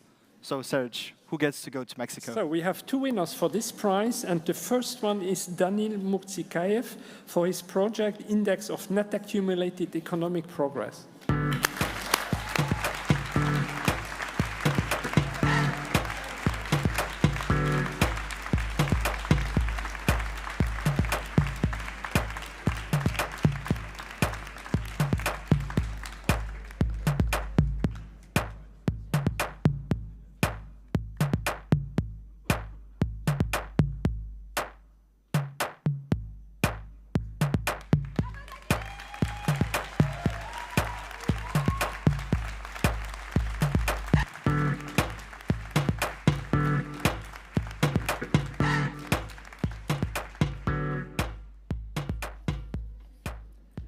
And the second winner, who goes to Mexico, is David Delizzotti for his project Activation Energy of Hydrogen Peroxide with different catalysts.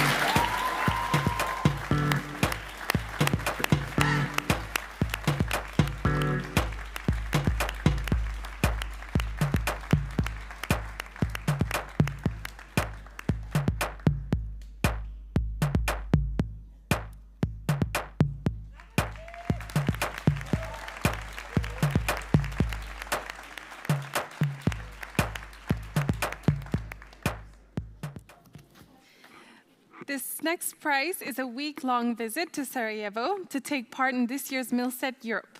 The winners will get to present their project in an international setting, exchange with other finalists, and visit Sarajevo, of course. So. For his project, Volcanic Concrete versus Commercial Concrete, is Adam Gorash.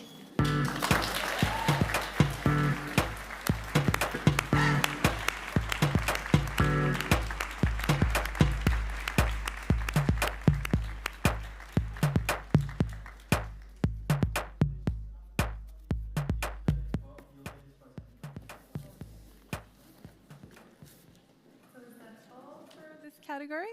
Is that? That's Everything? helpful. Okay. Yeah. And now, we would like to welcome on stage Mrs. Martine Reichertz, President of the FNR, for her words to our young scientists.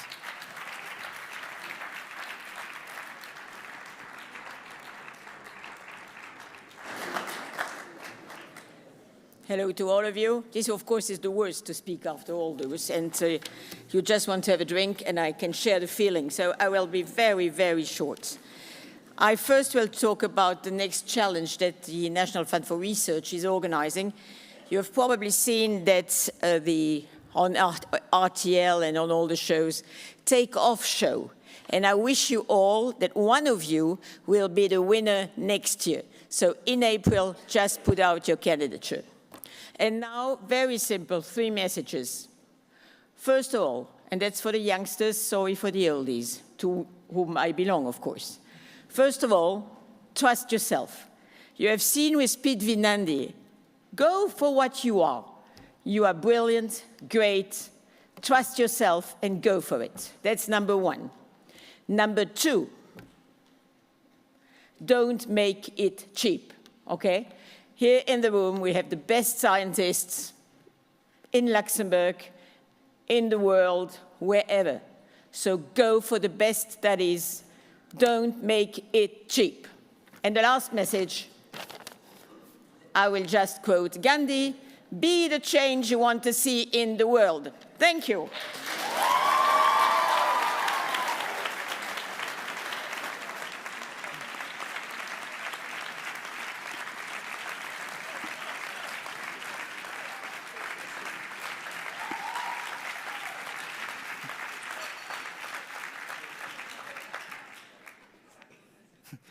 Thank you for those powerful words.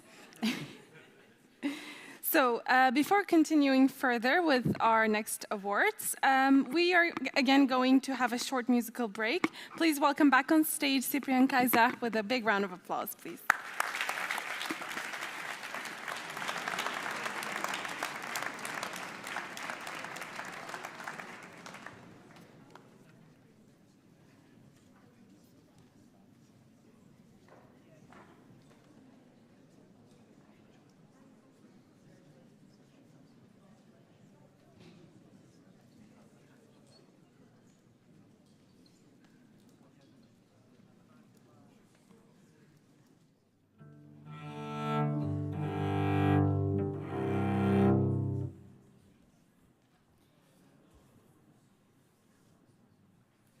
Up next, I will be performing a piece by Johann Sebastian Bach.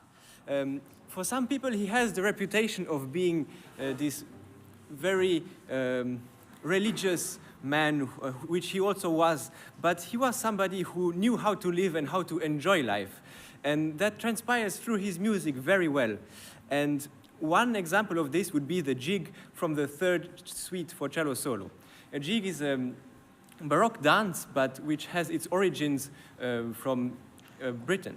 And I think this character transpires very well in this piece.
What a great performance. So, this year's contest was the second edition with the Public's Choice Awards in partnership with RTL. The audience had the chance to support the smartest and most innovative young minds from Luxembourg by voting which project should win the audience award.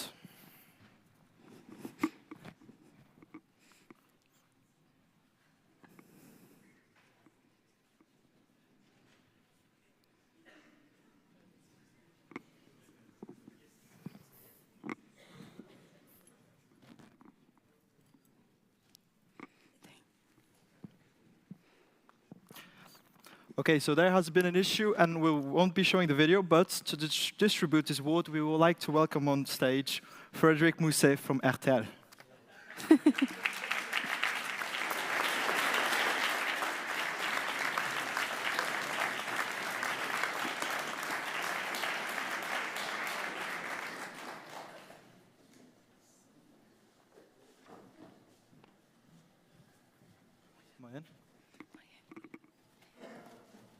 Finally, the two winners are Harold Sveen, Kan Sayantinak, and Konstantin Lek. Please welcome them on the stage.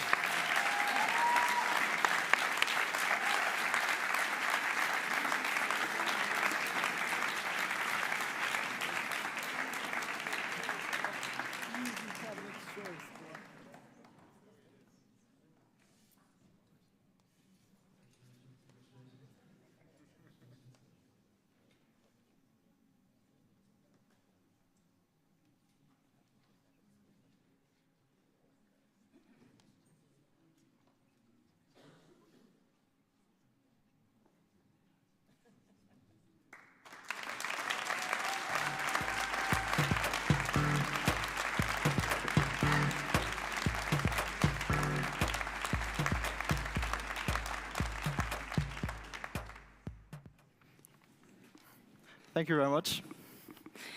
So please, let's welcome back Mr. Serge Kozotti, Ms. Ovaton, and Mr. Carlo Hansen on stage for the distribution of the rest of our prizes.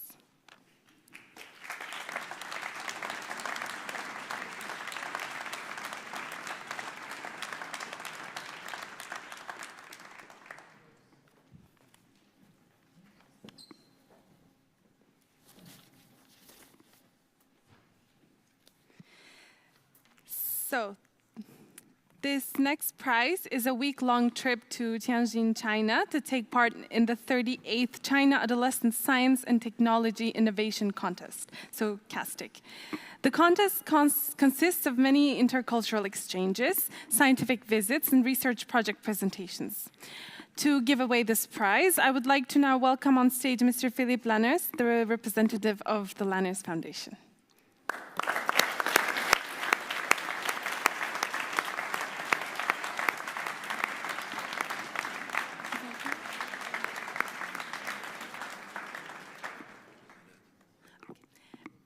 So he will not be joining us today because he's unfortunately sick. So please, Serge, we can continue.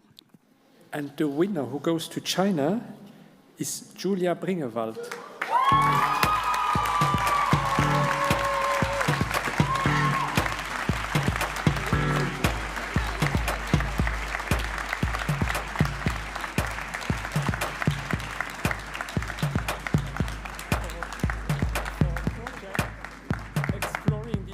Of cosmic perseverance on compassion and societal attitudes.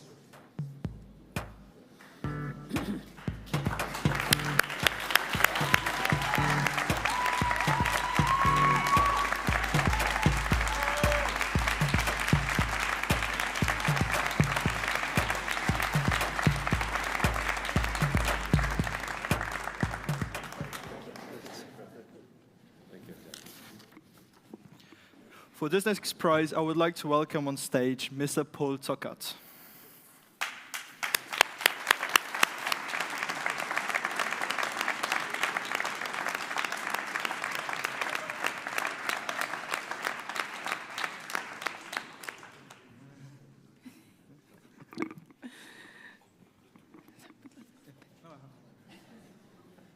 So, dear Mr. Zockert, I have one quick question for you. Can you briefly present your organization and tell why are you willing to support this organization?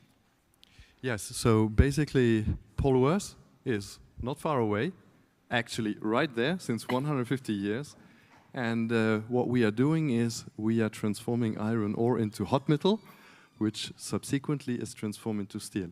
Today, 7% of global CO2 emission is coming from steel. So we have a big responsibility, and we are really committed to do something about it. Thank you very much for your honest answer. And now the next winners will get a chance to participate in the Taiwan International Science Fair. TISF is an international science competition for students from grade 6 to 12, with the mission of identifying and nurturing talented young scientists. The Taiwan International Science Fair brings together around 250 domestic finalists and 40 overseas students from 20 nations to compete for awards. So, Serge, who's going to Taiwan? So for his project Miras, Maxime Buc.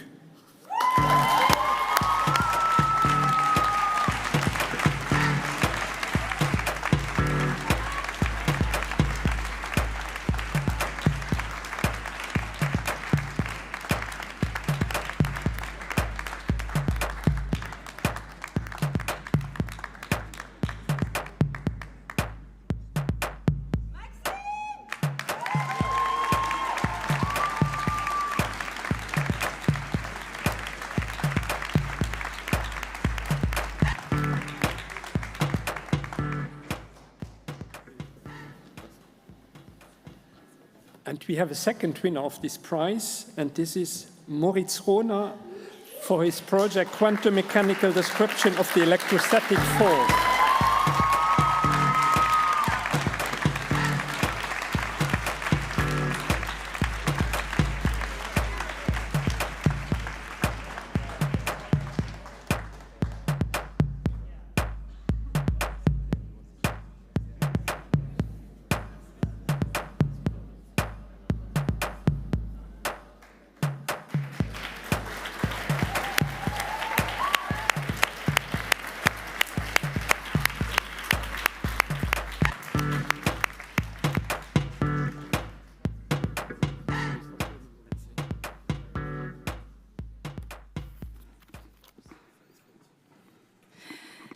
We now want to welcome on stage Mr. Thomas Schuss, whose support makes it possible for one of our young scientists to take part in the Conference of the Parties, COP, Climate Conference, which will be held in Baku in November 2024, and the program London International Youth Science Forum. Dear Thomas, please.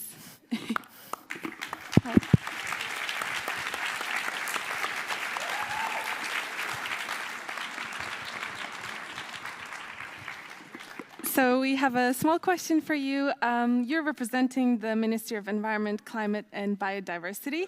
Can you tell us more about the program that is supporting our young Fuerscher? Yes, I'd be glad to do that very quickly, because of course you want to know who is winning the prizes, not why essentially we are giving them. But just to give you the quick answer, everything that we do at the ministry, we're trying to figure out what the hell is going on with the world. We're trying to find answers to a triple planetary crisis. We have, of course, the climate crisis, we have the biodiversity crisis, and also this very acute overuse of resources. So answers to these three are always science-based, and we, of course, want to keep the best talents in science here in Luxembourg, and we also want them to work on the solutions. So that's why we support two prizes. We have that London Science program with the Imperial College, and then we have optionally the COP. So we are taking for this year for the first time, we've done it before, but this year for the first time as an official climate youth delegate of the Luxembourgish delegation, two youngsters to COP29, so the United Nations Climate Conference. And one of them will be science stream, and they will be working with our jury member, Andrew Ferrone, who is our Luxembourg lead on the science team. So we're very happy to announce that in this year, since we weren't sure whether we were finding somebody or not, that we have identified a person that we would love to take to COP. Thank you.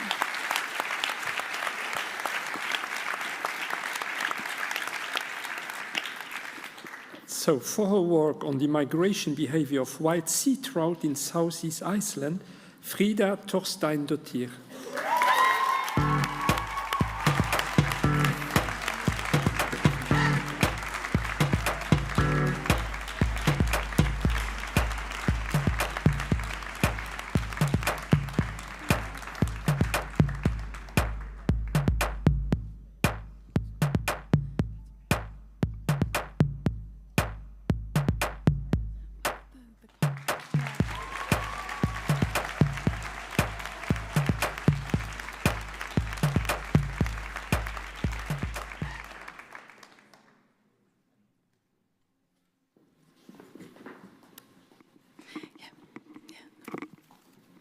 Okay.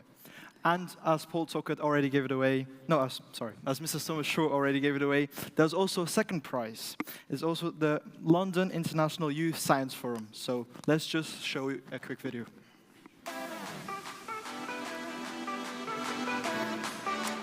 The London International Youth Science Forum, LIYSF. LIYSF is a 2-week residential student event held annually, which attracts 500 of the world's leading young scientists aged 16 to 21 years old from more than 70 participating countries from all around the world.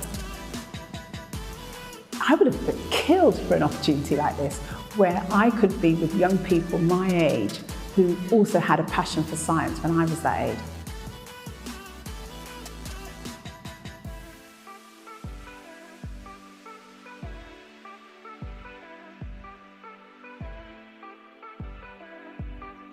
LIYSF attracts the highest caliber of international speakers, including Nobel laureates, leading scientists, dignitaries and industry pioneers whom lecture throughout. The privilege that we have to be here, to go into world-class labs and facilities and to hear from lecturers from all over the world, it's just amazing.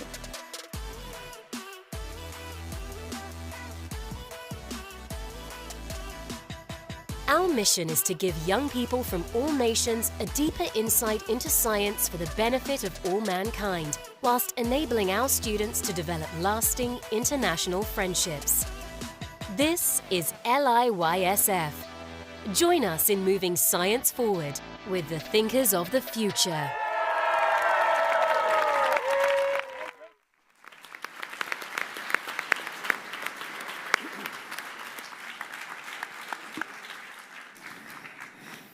So as explained in the video, the London International Youth Science Forum is a summer 2-week science program hosted at Imperial College London with students from all over the world. The program includes workshops, visits to universities and research facilities, meetings with renowned scientists, as well as social and sightseeing activities in London. So Serge, who is going to London in the summer? So for developing and designing an educational board game, carbon-wise, Paula De Notter, Alexandra Zen and Greta Otzerkowski.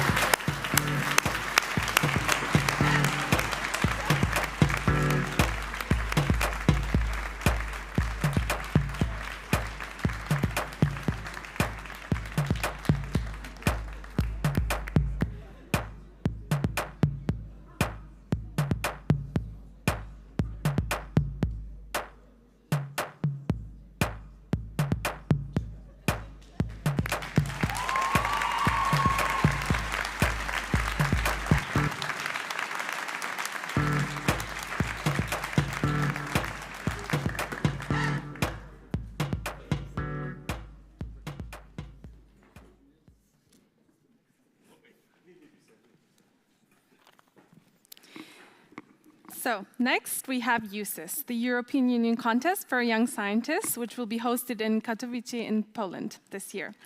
USIS brings together the national winners from 34 member states of the EU, as well as other international teams. The winners will get to represent Luxembourg at the European level, which is something I did back when I participated as well. So to give this award, we would like to welcome Anne Calteau, the head of representation at the representation of EU Commission to Luxembourg.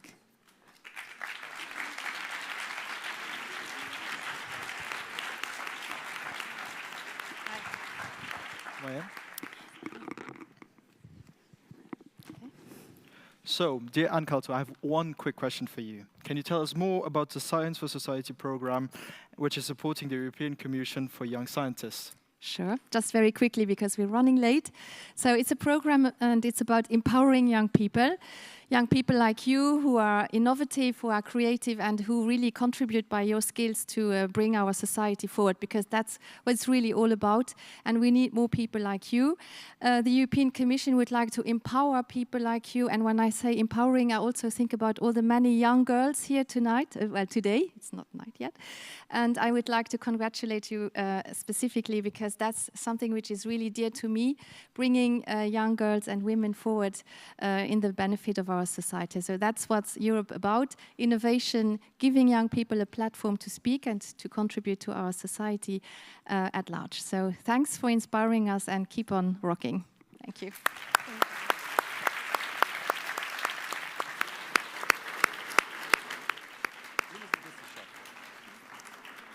Thank you very much, Ms. Ankalto, for the inspiring words.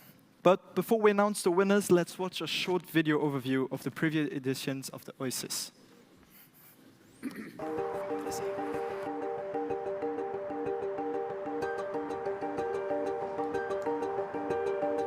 Welcome to the European Union Competition for Young Scientists 2018, proudly being hosted in here in Dublin.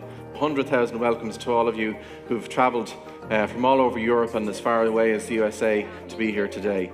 My project is about family verbal conflict. That is so clever. It's amazing. It's such a wonderful experience to meet all those different people from across Europe and across the world. There are really, really brilliant scientists here, and I was really very happy to meet them all.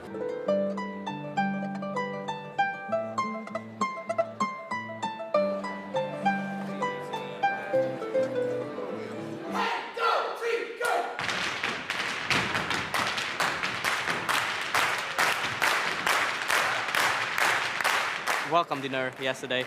It was probably the most amazing part of it for now.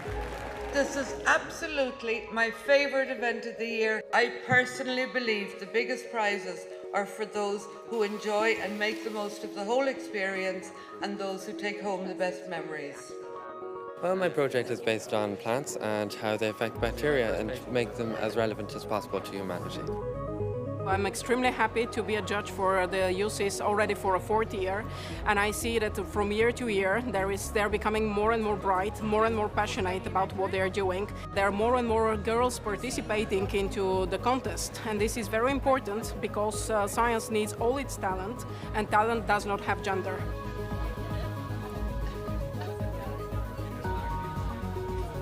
I get the distinct impression that I am in the presence of greatness and some of the greatest minds that Europe has to offer right now. You can kind of see it's not hard for them to actually go close to it, but to go close to the lava itself. There's not many places where you get to be around such bright minds. Like, I live in a little country village, so I can't really discuss all this with people, but when you're here with hundreds of other kids that are like-minded, it's great to just discuss with them. Scientific advancement is of enormous importance, not only for the contemporary world, but for future generations who will benefit from the work of dedicated and gifted scientists.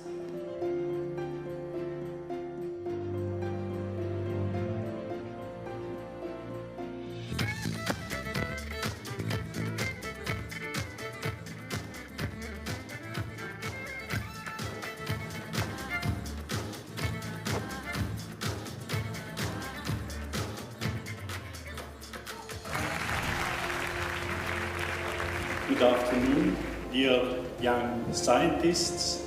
I would like to start by thanking Ireland for its warm welcome and for hosting this event at the prestigious Dublin Castle. You get this urge, I want to do something, and you go and you make things, you do experiments. Do not go where the path may lead. Go where there is no path and leave a trail. Clearly, you've taken this advice to heart.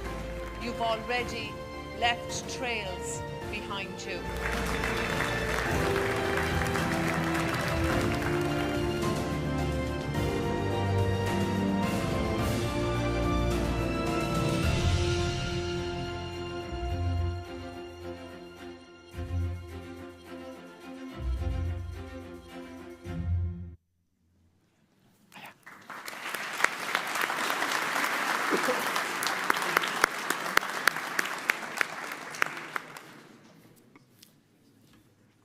The first winner of UCIS prize is Ido Somek and Leonardo Manani for their project Allergy Scan.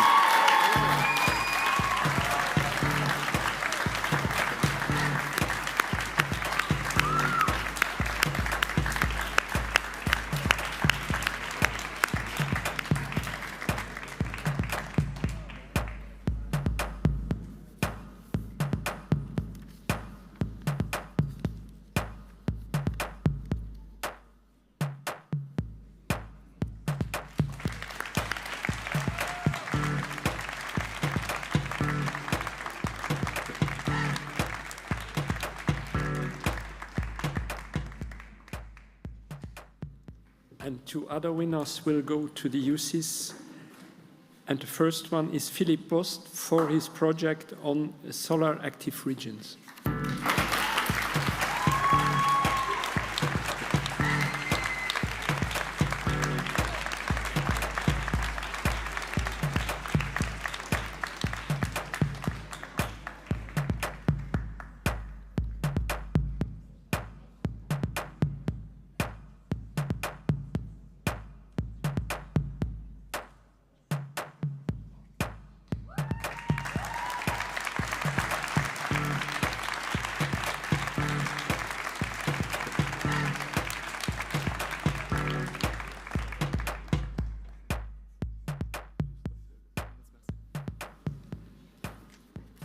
And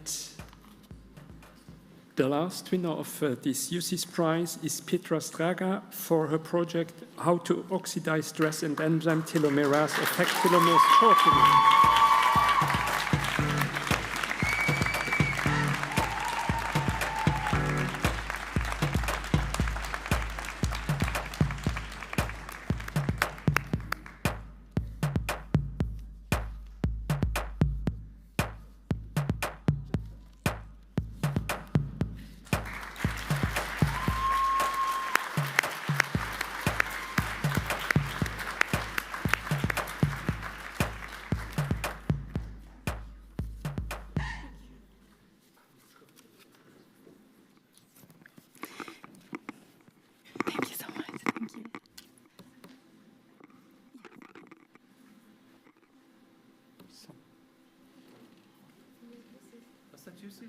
Okay. Ja, Shokina aan de UC's.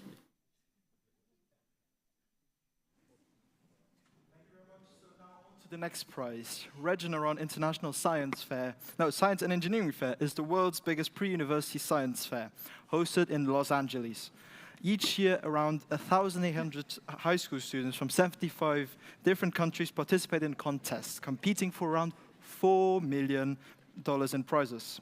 The program consists of project presentations, workshops, and many scientific activities. As the winners, you will be representing Luxembourg in the world's biggest science competition. But before giving away the prize, we'll watch a short video to see what is waiting for the winners of the prize.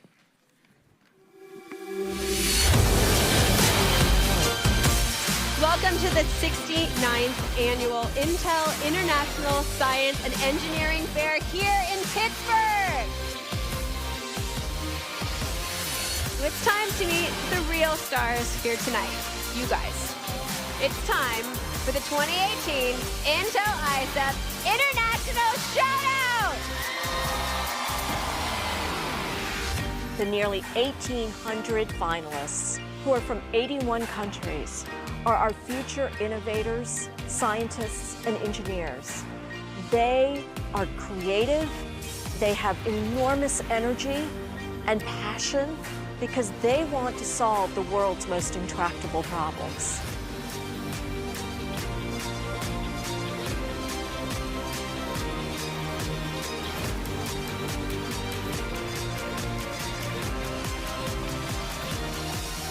Let's hear it for DJ Robbie Drive! Our keynote speaker, Dr. Genevieve Bell. Really good ideas, the really big ones, you never do them by yourself. It's always a room full of people with different ideas, arguing and collaborating and sharing.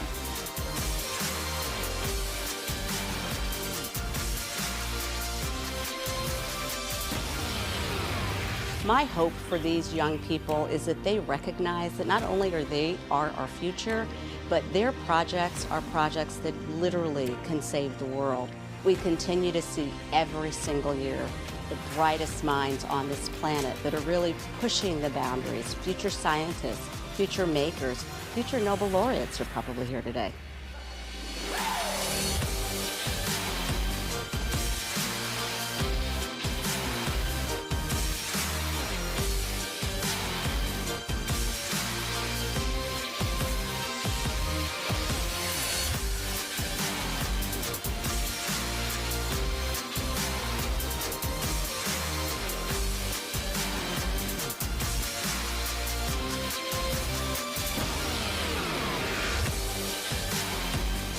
winners of the $50,000 Intel Foundation Young Scientist Award. And now, the winner of the $75,000 Gordon E. Moore Award.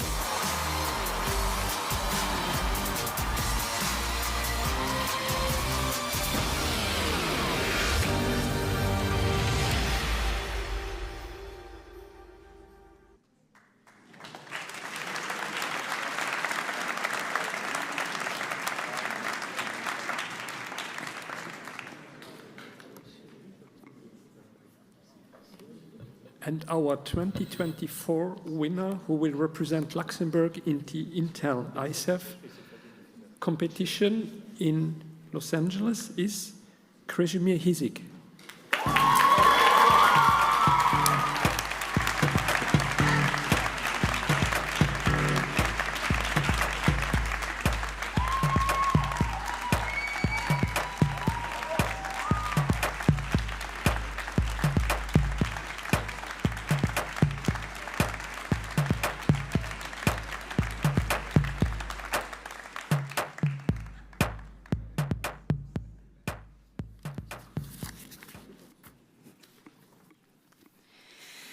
So, one of the final awards for tonight is made possible by the Fondation Maternelle, a foundation which encourages social entrepreneurship all over the world.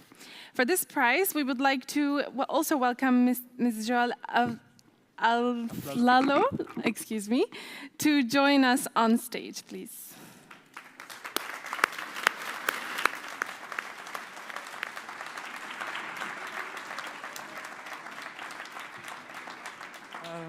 Working? Yes, hello.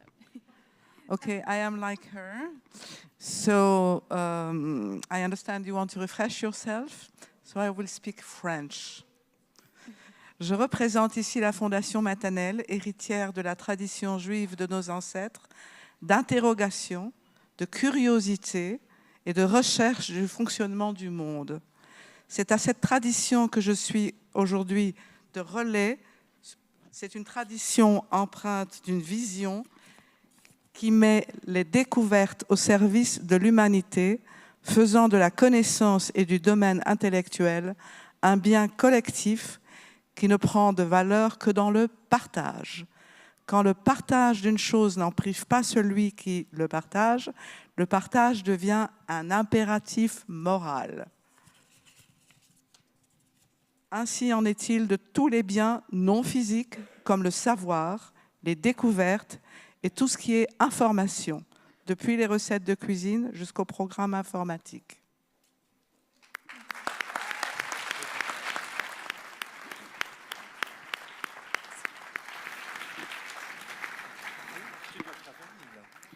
So the winner of this prize will be able to partake in the International Summer Science Institute, organized by the Davidson Institute of Science Education. This entails a month of research, science, and social activities hosted in Israel. Around 80 young scientists from around the world will come together during this month to attend lectures and seminars, work in laboratories, and present their work to their peers and experts in their field. Let's hear who gets this prize.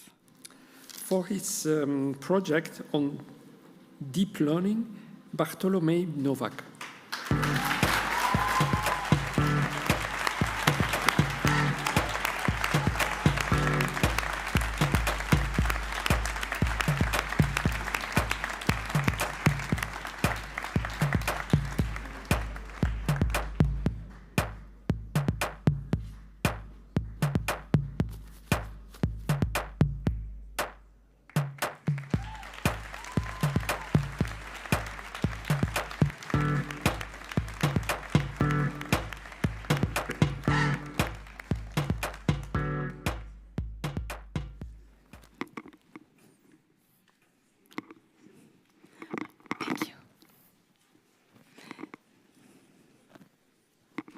Thank you so much, Carlo.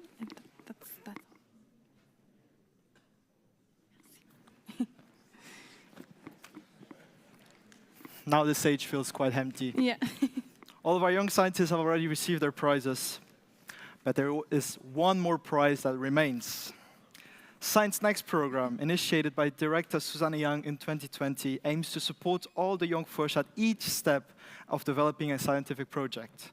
So the last awards goes to the Fondation Jeunes Scientifique for this amazing training program. The Science for Society Award is organized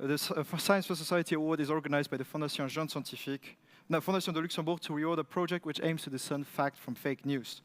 So, for the final prize of the event, we would like to welcome on stage Mr. Jacques de Solier and Mr. Philippe Lamouche for a short speech.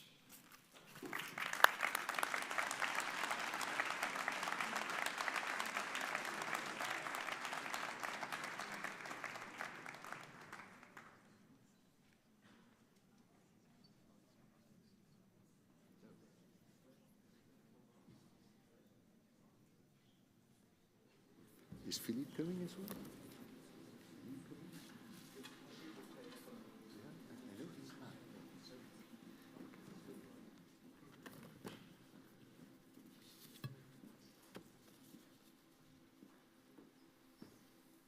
The stage is yours.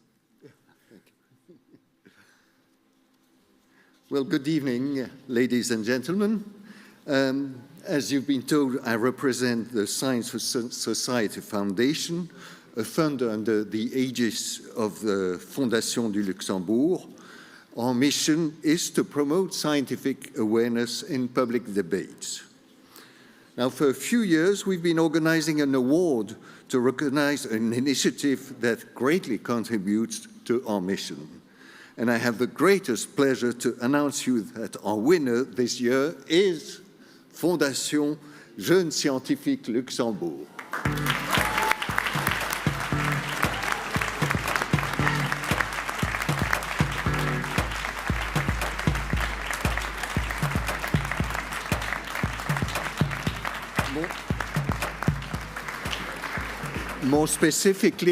More specifically, we are awarding Science Next, a program designed to introduce young people to the scientific approach. We were very impressed by this program because it teaches the most important topics, such as how to distinguish knowledge from beliefs, how to find reliable sources and distinguish them from junk science, and how to recognize our cognitive biases and overcome them. To me, this is exactly what our 21st century needs to overcome its domination by social media, quack doctors, and fake news. So Mrs. Ying and Mr. Hansen, I'm particularly pleased to present you with this award.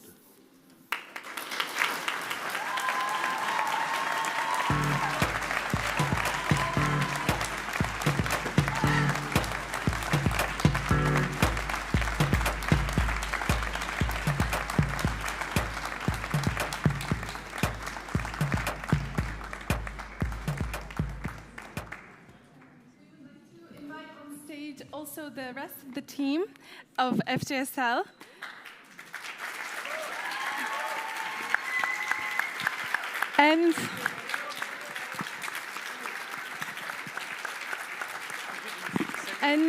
And our board of directors, please.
it's sad to say, but I think we've reached the end of this year's contests.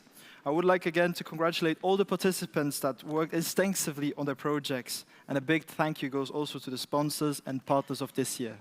But is it over? No, I feel like we're forgetting something. What are you forgetting?